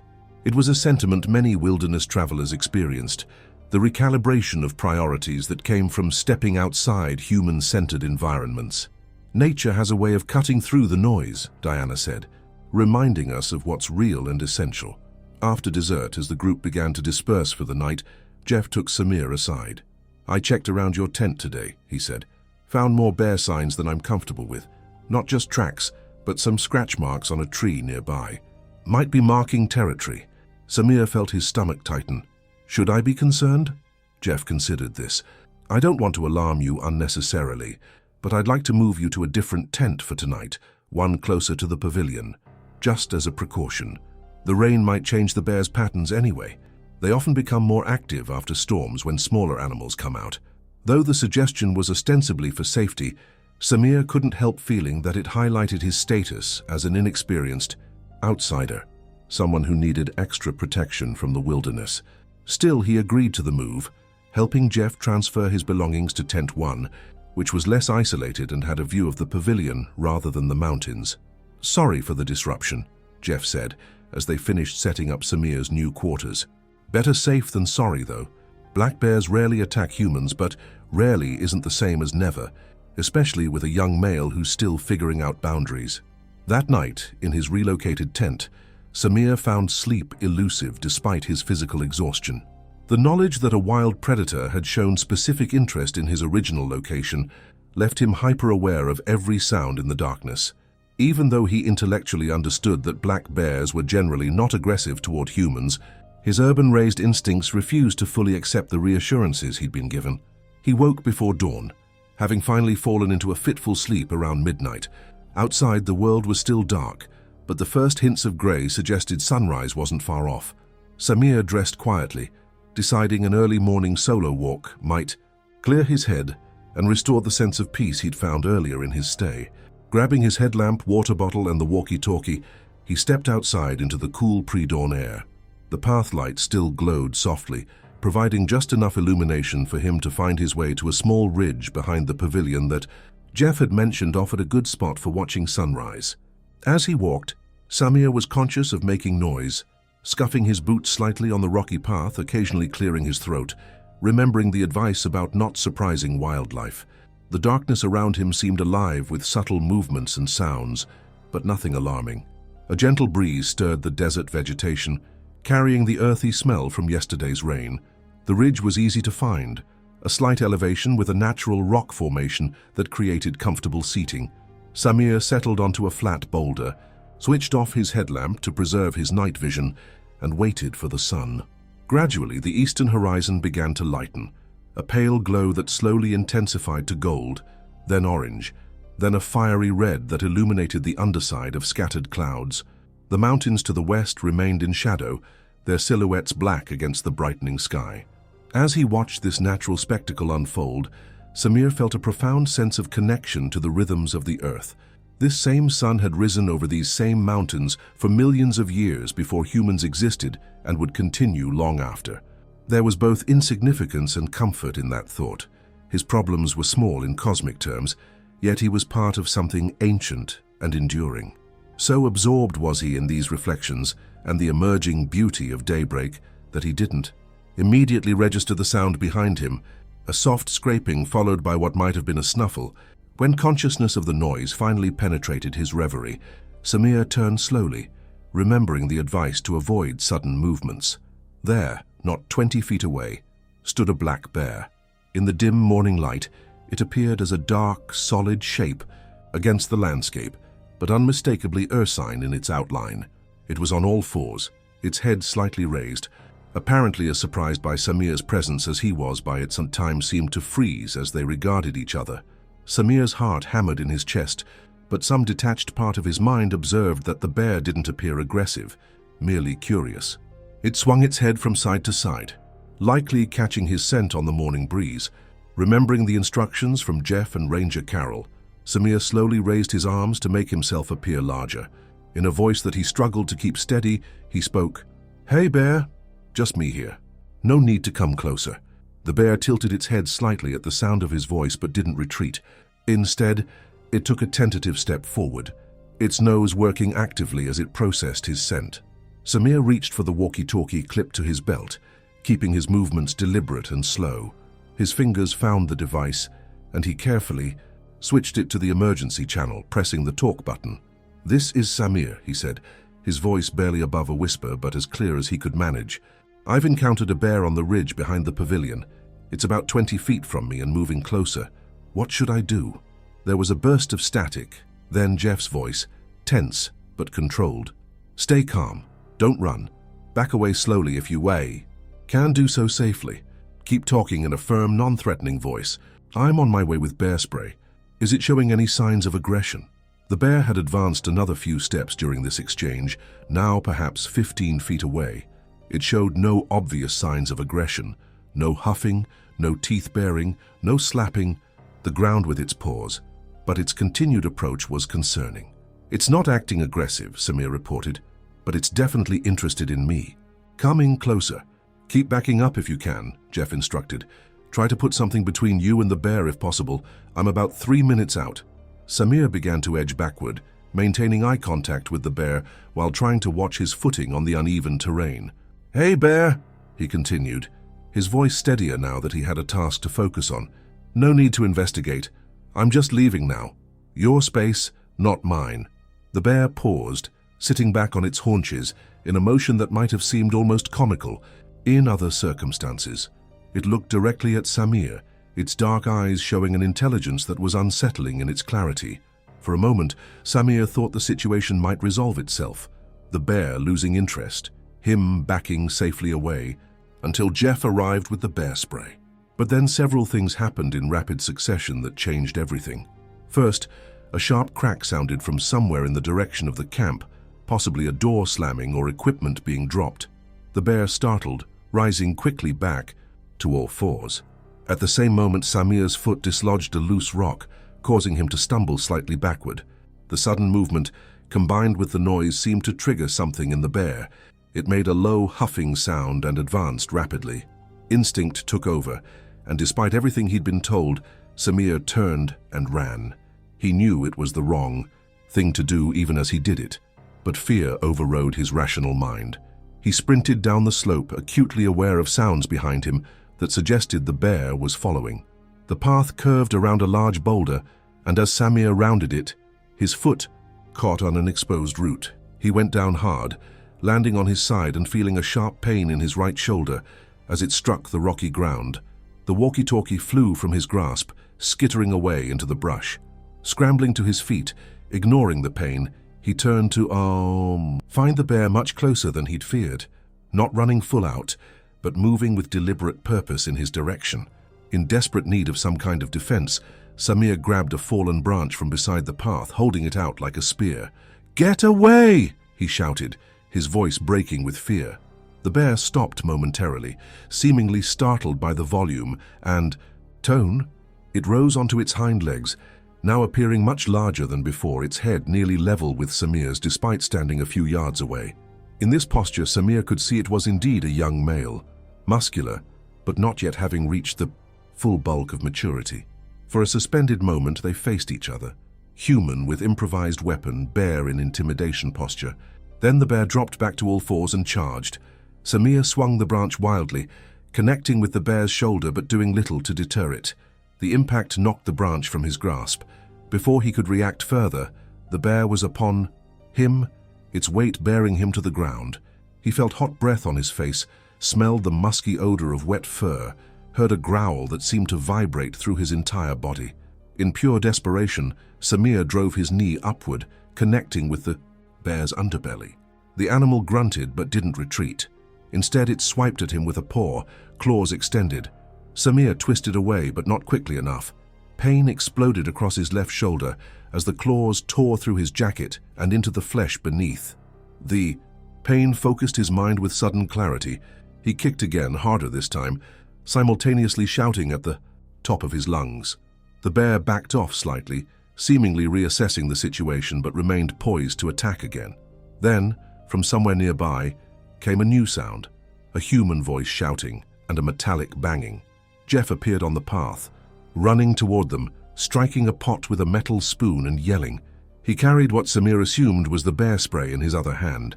The bear turned toward this new threat, hesitating. Jeff continued advancing, making as much noise as possible. When he was about 30 feet away, he stopped, removed the safety from the bear spray, and discharged it in a long blast toward the animal. The effect was immediate. The bear recoiled from the cloud of capsaicin, shaking its head violently and backing away. It made a sound between a cough and a growl, clearly distressed by the irritant. After a moment of confusion, it turned and lumbered away into the brush, disappearing as quickly as it had appeared. Jeff rushed to Samir, who was still on the ground, his hand pressed to his bleeding shoulder. "Jesus, are you all right? Let me see that." He gently moved Samir's hand away from the wound, his expression grim as he assessed the damage. "We need to get you back to camp and call for medical evacuation. Can you walk?" Samir nodded, though he wasn't entirely certain. The adrenaline was still coursing through his system, masking the full extent of his pain. With Jeff's help, he struggled to his feet, wincing as the movement sent fresh waves of agony through his injured shoulder. "Lean on me," Jeff instructed, wrapping an arm around Samir's waist. "Small steps. That's it." The walk back to camp seemed endless, each step jostling his wounded shoulder. Samir felt lightheaded, aware he was probably in shock. Part of him remained detached, observing the situation with an odd clarity. The warm blood soaking his shirt, the intensity of the morning colors now fully visible in daylight, the trembling of his legs as they struggled to support him. At the pavilion, Amber was already on the radio to park authorities requesting medical assistance. She blanched at the sight of Samir's injury, but quickly recovered, helping Jeff seat him in a chair and cutting away the fabric of his jacket and shirt to better access the wound. "The Rangers are sending their medical team," she informed them, her voice professional but tense. "ETA 20 minutes. They'll assess whether you need evacuation to the hospital in Alpine." Miguel appeared with a first aid kit, and together with Jeff, they cleaned and bandaged the wound as best they could. The gashes were deep, 4 parallel lacerations across his shoulder blade and upper arm, where the bear's claws had raked through flesh. "You're lucky," Jeff said, applying pressure to slow the bleeding. "If those claws had caught your neck instead, off your shoulder, we'd be having a very different conversation." The other guests had awakened to the commotion and now hovered nearby, their faces showing varying degrees of shock and concern. Diana approached with a blanket, draping it around Samir's uninjured shoulder. "It was my fault," Samir said, his voice hollow. "I ran. I knew I shouldn't, but I panicked and ran. It's a natural instinct." Jeff replied, not unkindly. Fight or flight. Most people choose flight when confronted with a predator. Don't beat yourself up about it. The important thing is, you survived. The Rangers arrived in 2 vehicles, a truck carrying the medical team and a smaller ATV with Ranger. Carol and another officer, Samir, hadn't met. The park medic, a compact woman with grey-streaked hair and efficient movements, immediately took charge of treating his wounds. I'm Teresa, she introduced herself as she examined the lacerations. Good news is, these aren't as deep as they could be, but you'll definitely need stitches and antibiotics. Bear claws harbor a lot of bacteria. She administered a local anesthetic, then began cleaning the wounds more thoroughly than Jeff and Amber had been able to do. While Teresa worked, Ranger Carol questioned Samir and Jeff about the encounter, taking detailed notes.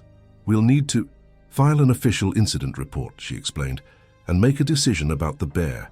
What kind of decision? Samir asked, wincing as Teresa irrigated one of the deeper cuts. Carol's expression was grave.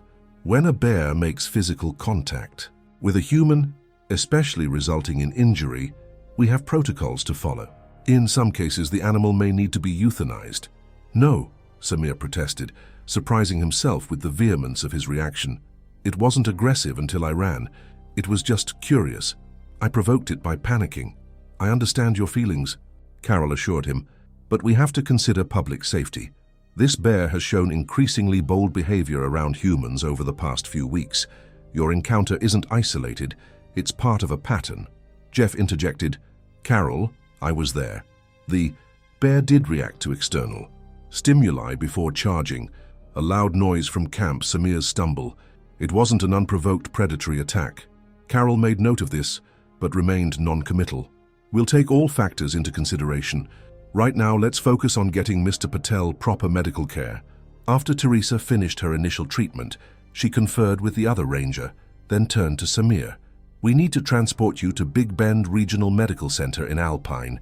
The wounds require proper suturing in a sterile environment, and you'll need antibiotics and a tetanus booster if you're not current. It's about an hour-and-a-half drive from here.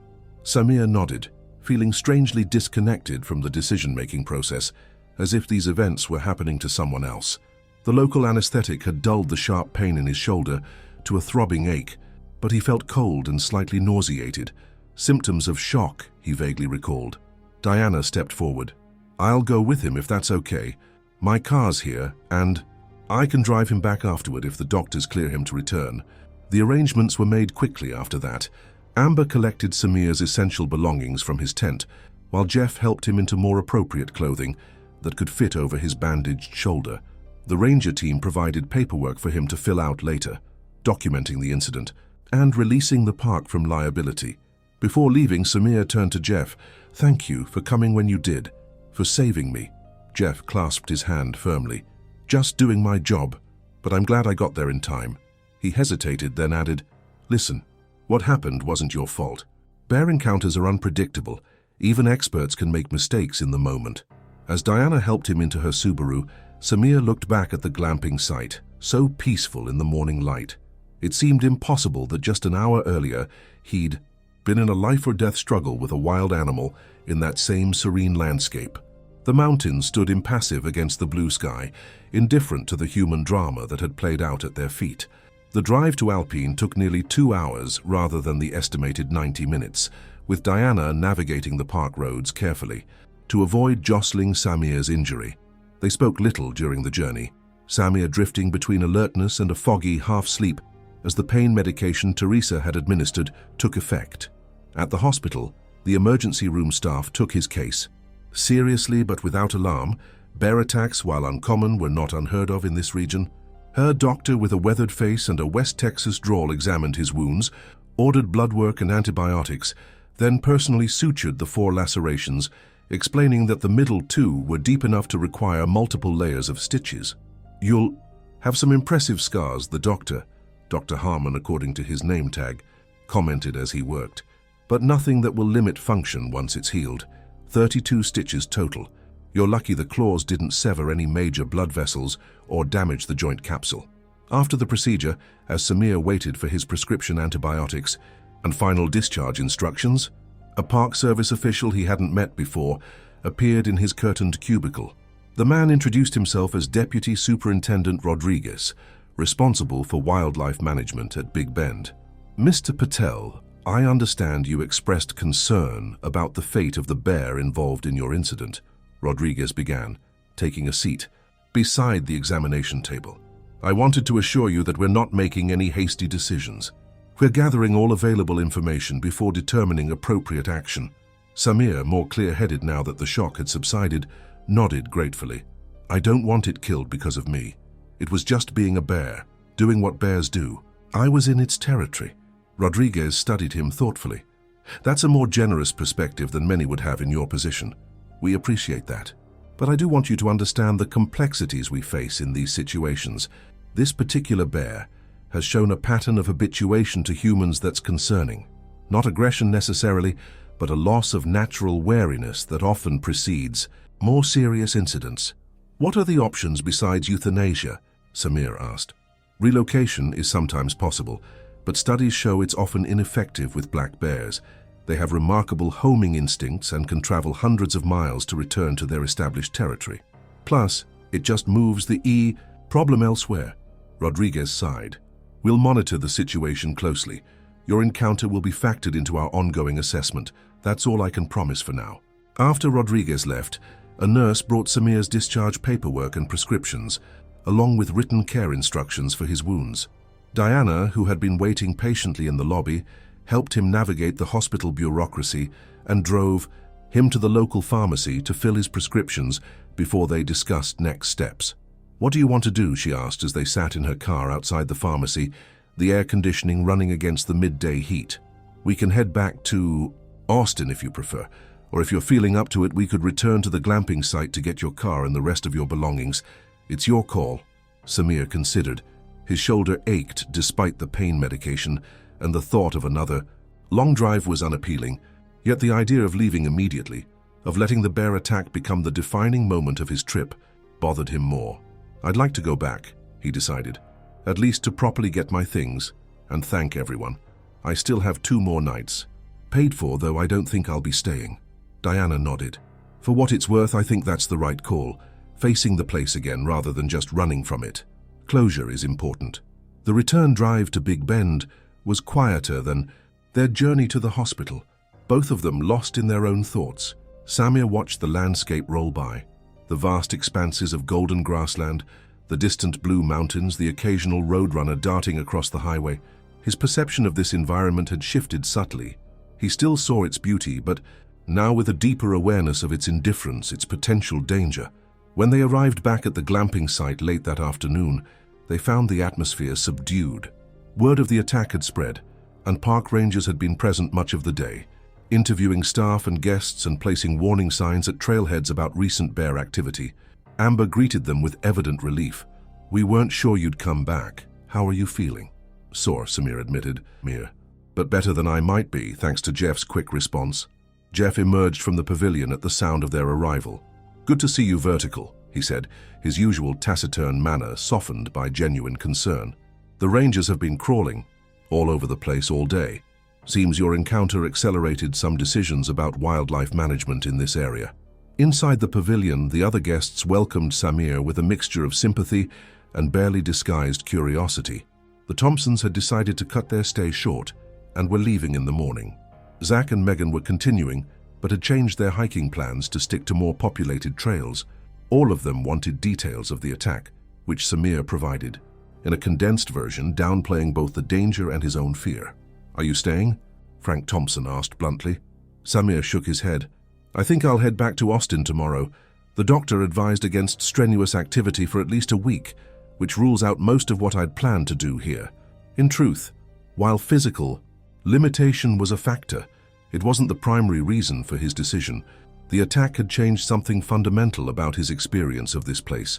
Not that he now feared the wilderness, if anything, he respected it more, but the fragile sense of peace he'd begun to find here had been disrupted. Perhaps, he reflected, that was the real injury, deeper than the wounds in his flesh. Amber arranged for him to spend the night in Tent 1 again, closest to the pavilion and staff quarters, though both she and Jeff assured him there had been no further bear sightings near the camp that day. The rangers have been checking the area regularly, Jeff explained. They've set up trail cameras to track the bear's movements, standard procedure after an incident like yours. That evening, Miguel prepared a special meal that he presented as restorative sustenance for the wounded warrior, a rich chili colorado with tender beef, served with handmade tortillas and accompanied by tequila for those who wanted it. Despite the lingering effects of pain medication, Samir accepted a small glass, feeling he'd earned the indulgence. Conversation during dinner inevitably returned to the attack, with each person offering theories about the bear's behavior and suggestions for what might have prevented the encounter. Black bears aren't usually aggressive, Frank insisted for the third time. I've hiked in bear country all over North America and never had an issue. Something must have provoked it. Or habituated it, Jeff countered. That's the real problem in places like this where wilderness meets tourism. Bears are smart. They learn that humans mean food either directly as handouts or indirectly through garbage. This particular bear has been pushing boundaries for weeks.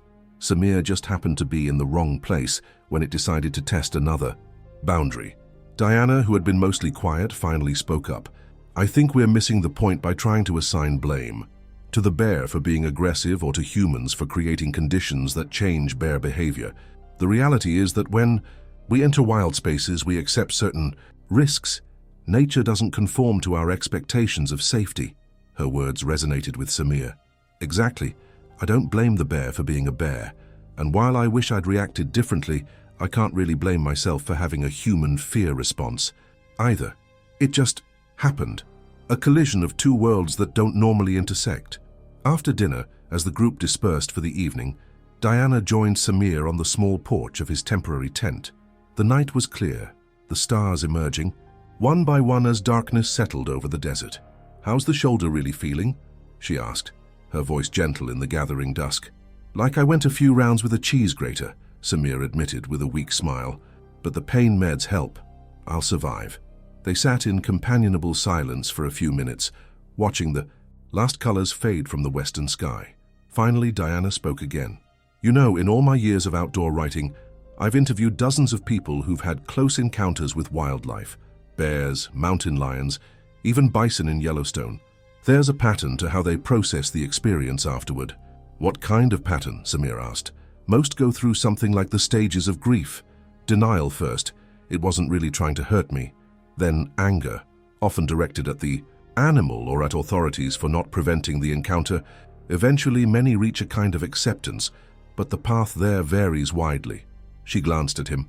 You seem to have skipped straight to acceptance. That's unusual. Samir considered this. Maybe because it confirmed something I was already feeling out here. That I'm just a visitor in this place, not its master. That the natural world operates by its own rules, indifferent to my comfort or safety. He gestured to his bandaged shoulder. This just made concrete what was already an abstract realization. Diana nodded slowly. That's surprisingly philosophical for someone less than 12 hours out from a traumatic event. Ask me again in a week, Samir replied with a rueful laugh that made him wince as it jostled his injury. I might be less zen about it when the pain meds wear off.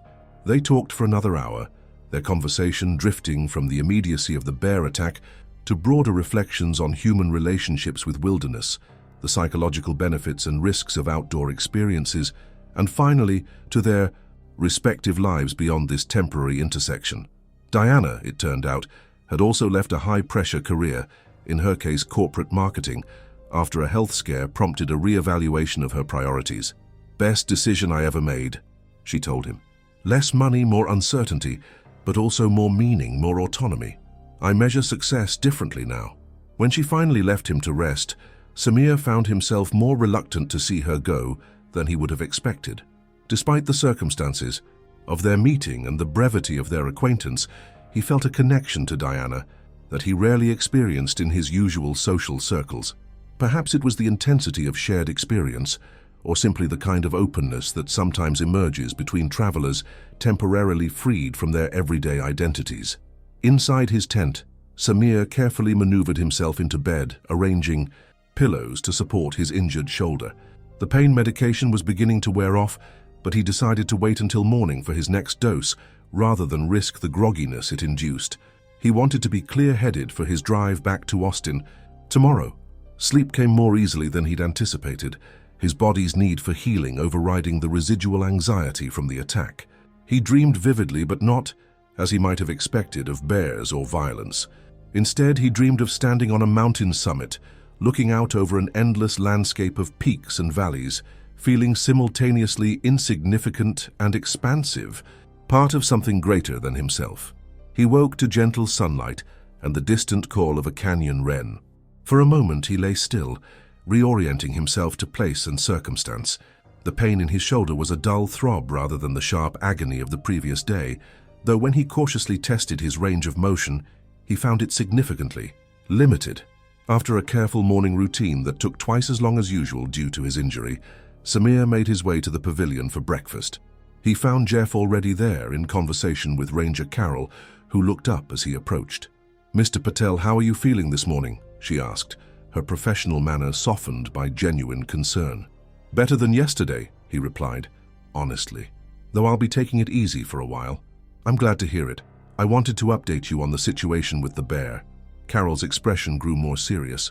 "After reviewing all available information, including reports from staff, here and your own account, we've decided to attempt capture and relocation of the individual. It's not our preferred solution for the reasons Deputy Rodriguez mentioned to you, but in this case, we're willing to try it before considering more permanent measures." Samir felt a disproportionate sense of relief at this news. "Thank you. I hope it works." "We'll be setting humane traps today," Carol continued. "If we're successful, the bear will be transported to a remote area of the park, well away from developed facilities. It will be tagged and monitored.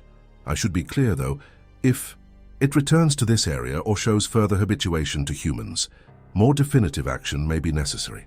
After Carol left, Samir joined Diana and the other guests for breakfast. The conversation was lighter than the previous evening, focusing on travel plans and contact information exchanges. Despite the circumstances, Samir realized he'd miss this temporary community. Following breakfast, Amber helped him complete paperwork documenting the incident for the glamping company's insurance, while Jeff assisted in packing his belongings. By mid-morning, he was ready to depart. "You sure you're okay to drive?" Jeff asked as they loaded the last of Samir's bags into Diana's car. The plan was for her to drive him to his Tesla in the main parking area, then follow him for the first few miles to ensure he was managing all right before she returned to continue her own stay. "I think so. It's my left shoulder, so I have full use of my right arm for steering, and the pain is manageable now." Samir extended his hand. "I can't." "Thank you enough, Jeff. You literally saved my life yesterday." Jeff shook his hand firmly. "Just glad I was close enough to help. Take care of yourself, Samir, and don't let this one experience sour you on the outdoors. The wilderness has a lot to offer if you approach it with respect." Saying goodbye to the others was a strangely emotional experience, given how briefly he'd known them. The Thompsons insisted on exchanging email addresses. Zach and Megan made him promise to contact them if he ever visited California. Miguel presented him with a small package of his special chili spice blend to remind you of the good parts of your adventure.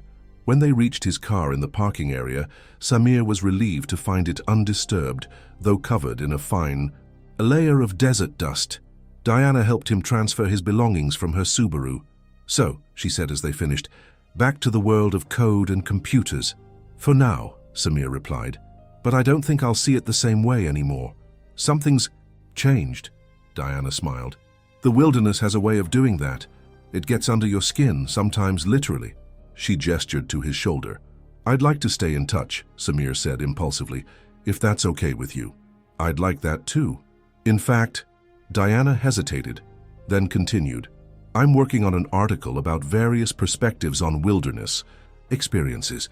Would you be willing to be interviewed once you've had some time to process all this? Your experience is unique, and your perspective is thoughtful." Samir agreed readily, exchanging contact information before they parted. Diana followed him in her car as far as the park boundary, where they stopped briefly at the entrance station. Ranger Martinez, who had greeted him upon arrival, looked startled at his bandaged state.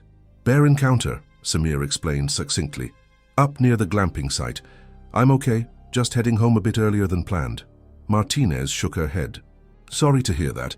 We just posted new warnings this morning about increased bear activity in that area. Safe travels, sir."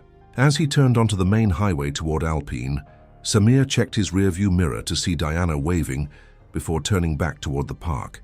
He felt a momentary pang of regret, not just for leaving her company, but for the abbreviated experience of Big Bend itself. Despite everything, he couldn't help feeling he'd barely scratched the surface of what the place had to offer. The drive back to Austin was long and tiring, his injured shoulder protesting every bump in the road despite the Tesla's smooth suspension. He stopped frequently to rest and take his medication, extending what should have been a 7-hour journey to nearly 10. By the time he reached the outskirts of Austin, darkness had fallen, and the city's lights spread before him like a mirror. Image of the star field he'd admired in the desert. His apartment, when he finally reached it, seemed simultaneously familiar and strange. The sleek furniture, the gleaming surfaces, the subtle hum of technology that he normally didn't even notice. Everything was exactly as he'd left it, yet he himself was altered in ways he couldn't quite articulate. After a careful shower, Samir examined his wounds in the bathroom mirror. The bandages covered most of the damage, but he could see the edges of the lacerations, the skin around them bruised and swollen. These would indeed leave scars, as the doctor had predicted. Permanent reminders etched into his flesh of a moment when the boundary between his civilized existence and the wild had temporarily dissolved. The next morning, he called his supervisor at Bitewise to explain his early return and request a few additional days of medical leave. Miranda was sympathetic, but also clearly saw the story as an anecdote too good not to share. A bear attack? In Texas? Wait until I tell the team. You'll be a legend. Her voice carried the forced cheer of someone trying to find the humor in a situation that might not warrant it. Take the time you need, of course. The project deadline is flexible. Later that day, his phone buzzed with a text from an unknown number. It was Diana. Just heard from Jeff. Rangers successfully trapped your bear last night, being relocated today to remote area of park. Thought you'd want to know. Samir was surprised by the intensity of his relief. He replied with thanks for the update and a brief inquiry about her remaining time at Big Bend. They exchanged a few more messages, establishing a casual correspondence. That felt like the beginning of a genuine friendship. Over the next few days, as Samir recovered in his apartment, he found himself increasingly restless despite his physical limitations. The bear attack story spread quickly among his colleagues and friends, growing more dramatic with each retelling despite his attempts to downplay it. To his surprise, he found himself irritated by the reactions, not just the predictable shock and concern, but the underlying subtext that he detected in many responses. "What were you thinking, going out there alone?" his friend Marcus asked during a video call. "That's what rangers and guides are for. Maybe stick to city breaks from now on," suggested his sister Priya. "You can get plenty of nature in manicured parks without the teeth and claws." Even his parents, when he finally told them a sanitized version of events, responded with a mixture of horror and vindication. "This is why we never took such risks," his father pronounced. "Nature is to be appreciated from a safe distance." What bothered Samir about these reactions was their shared assumption that his encounter represented a mistake, a failure, something to be avoided in the future, rather than integrated into his understanding of the world. None of them seemed to grasp what felt increasingly significant to him, that the attack, while frightening and painful, had also been profound in ways he was still processing. A week after his return, as he was preparing to go back to work, Samir received an email from Diana with the draft of her article attached. "Would love your feedback before I submit this," she wrote. "I've changed your name as requested, but tried to capture the essence of your experience accurately." The article was titled "Wilderness and Risk: The Changing American Relationship with Wild Places." It profiled several individuals and their encounters with wilderness, from experienced outdoors people to novices like Samir. Diana had indeed changed his name to Sunil, but otherwise reported his experience faithfully, including quotes from their conversations about acceptance and perspective. The article's conclusion resonated strongly with him. Perhaps the most valuable aspect of wilderness is not that it offers an escape from civilization, but that it provides a necessary counterbalance, a space where human control is limited, where natural processes unfold according to their own logic, and where we are reminded of our place within rather than above the natural world. The risks inherent in such spaces are not incidental but integral to their meaning. To sanitize wilderness is, ultimately, to diminish its power. Samir sent his approval along with minor corrections about technical details. "You've captured something important," he wrote. "Something I'm still trying to articulate for myself. Thank you for including my perspective." His return to work brought its own challenges. Physically, his shoulder was healing well, but he found it difficult to immerse himself in code with the same single-minded focus as before. The problems that had seemed so urgent prior to his trip now felt oddly constrained, artificial in a way they hadn't before. He completed his tasks competently, but found his mind frequently drifting to the vastness of the desert, the touch of wind on his skin, the eyes of the bear regarding him with wild intelligence. Diana's article was published in an online outdoor magazine the following month, generating modest attention in certain circles. She forwarded Samir some of the comments, which ranged from thoughtful engagement with the ideas presented to dismissive, assertions that wilderness should be made as safe as possible for human recreation. "Always polarizing, these discussions," she noted in her email. "But that's part of why I find them fascinating. How we think about wilderness reflects how we think about ourselves and our place in the world." As autumn progressed into winter, Samir maintained his connection with Diana through regular emails and occasional phone calls. She traveled frequently for her work, sending him photos and observations from national parks and wilderness areas across the country. He, in turn, shared his evolving thoughts about technology, nature, and the balance between them in contemporary Sylvester Force. In early December, nearly 3 months after the attack, Samir received a small package in the mail from Big Bend National Park. Inside was a brief note from Ranger Carroll. "Thought you might be interested in these. The relocated bear has established a new territory in the northern section of the park, well away from visitor areas. So far, the intervention appears successful." Accompanying the note were several printed photographs from trail cameras showing a black bear, presumably his bear, moving through remote areas of the park. In one image, the bear paused directly in front of the camera, seeming to stare directly into the lens. Samir pinned this photo to the wall of his home office, a reminder of his brief, intense connection to the wild. The scars on his shoulder healed as the doctor had predicted, 4 parallel lines, raised and pink against his brown skin, fading, gradually but never disappearing entirely. In the shower each morning, Samir found himself tracing them with his fingertips, not with regret, but with a kind of reverence, as if they formed a text he was still learning to read. At Bitewise's holiday party, slightly drunk on expensive bourbon, he found himself in conversation with Miranda about his future with the company. To her surprise, and if he was honest, somewhat to his own, he expressed interest in transitioning to their newly formed conservation technology initiative, a small team developing software tools for ecological research and wildlife management. "That's not the direction I expected you to go," Miranda admitted. "But actually, your background would be valuable there. They need someone who understands systems design. Let me set up a meeting with Rajiv, who's heading the project."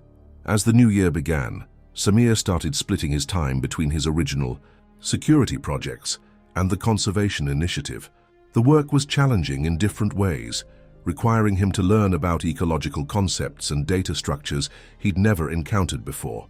But he found it deeply satisfying to apply his technical skills to problems that connected, however indirectly, to the natural world that had so profoundly affected him. In February, he received another email from Diana. "Coming to Austin for a conference next month. Would love to catch up in person if you're available." Their reunion over dinner at a restaurant overlooking Lady Bird Lake was both comfortable and charged with unacknowledged possibilities. Diana, her face more tanned than he remembered from her continued outdoor adventures, listened with genuine interest as he described his professional shift toward conservation technology. "So the bear really did change your life," she observed, smiling over her glass of wine. "In ways I'm still discovering," Samir agreed. "Just his flesh, but the thin veneer of control he had constructed around his life." The article in the Austin American-Statesman appeared a week after Diana's visit, part of a feature on urban professionals finding unexpected challenges in outdoor recreation. The writer had discovered Samir's story through Diana's article and approached him for an interview, which he had reluctantly granted. The resulting piece was more sensationalistic than he would have preferred: "Tech Workers' Glamping Nightmare When Luxury Camping Meets Wildlife." The subtitle was even worse: "Austin Software Developer Learns Bears Don't Care About Your Thread Count." Accompanying the article was a stock photo of a luxury tent similar to the one he'd stayed in, with a superimposed silhouette of a bear, looming menacingly nearby, a cheap visual manipulation that bore no resemblance to the reality of his experience. His colleagues at Bitewise found the article hilarious, printing copies and posting them around the office with added cartoons and jokes. Samir tolerated the teasing good-naturedly, but declined invitations to elaborate on the story beyond what was printed. Some experiences, he had decided, were too personal, too significant to be reduced to office anecdotes or journalistic sensationalism. In the evenings, he found himself reading books about bears, about wilderness philosophy, about human-wildlife conflict, subjects that would never have interested him before. He began taking solitary walks in the greenbelt areas around Austin, noticing details of the natural world he had previously overlooked. Though these urban nature spaces were pale echoes of true wilderness, they offered their own subtle rewards. The flash of a cardinal's wing, the complex architecture of a spiderweb, the resilience of plants growing through cracks in human infrastructure. Spring brought an invitation from Diana to join her, and a small group for a week in Glacier National Park in Montana. Grizzly country, significantly more challenging than Big Bend. No glamping this time, she wrote.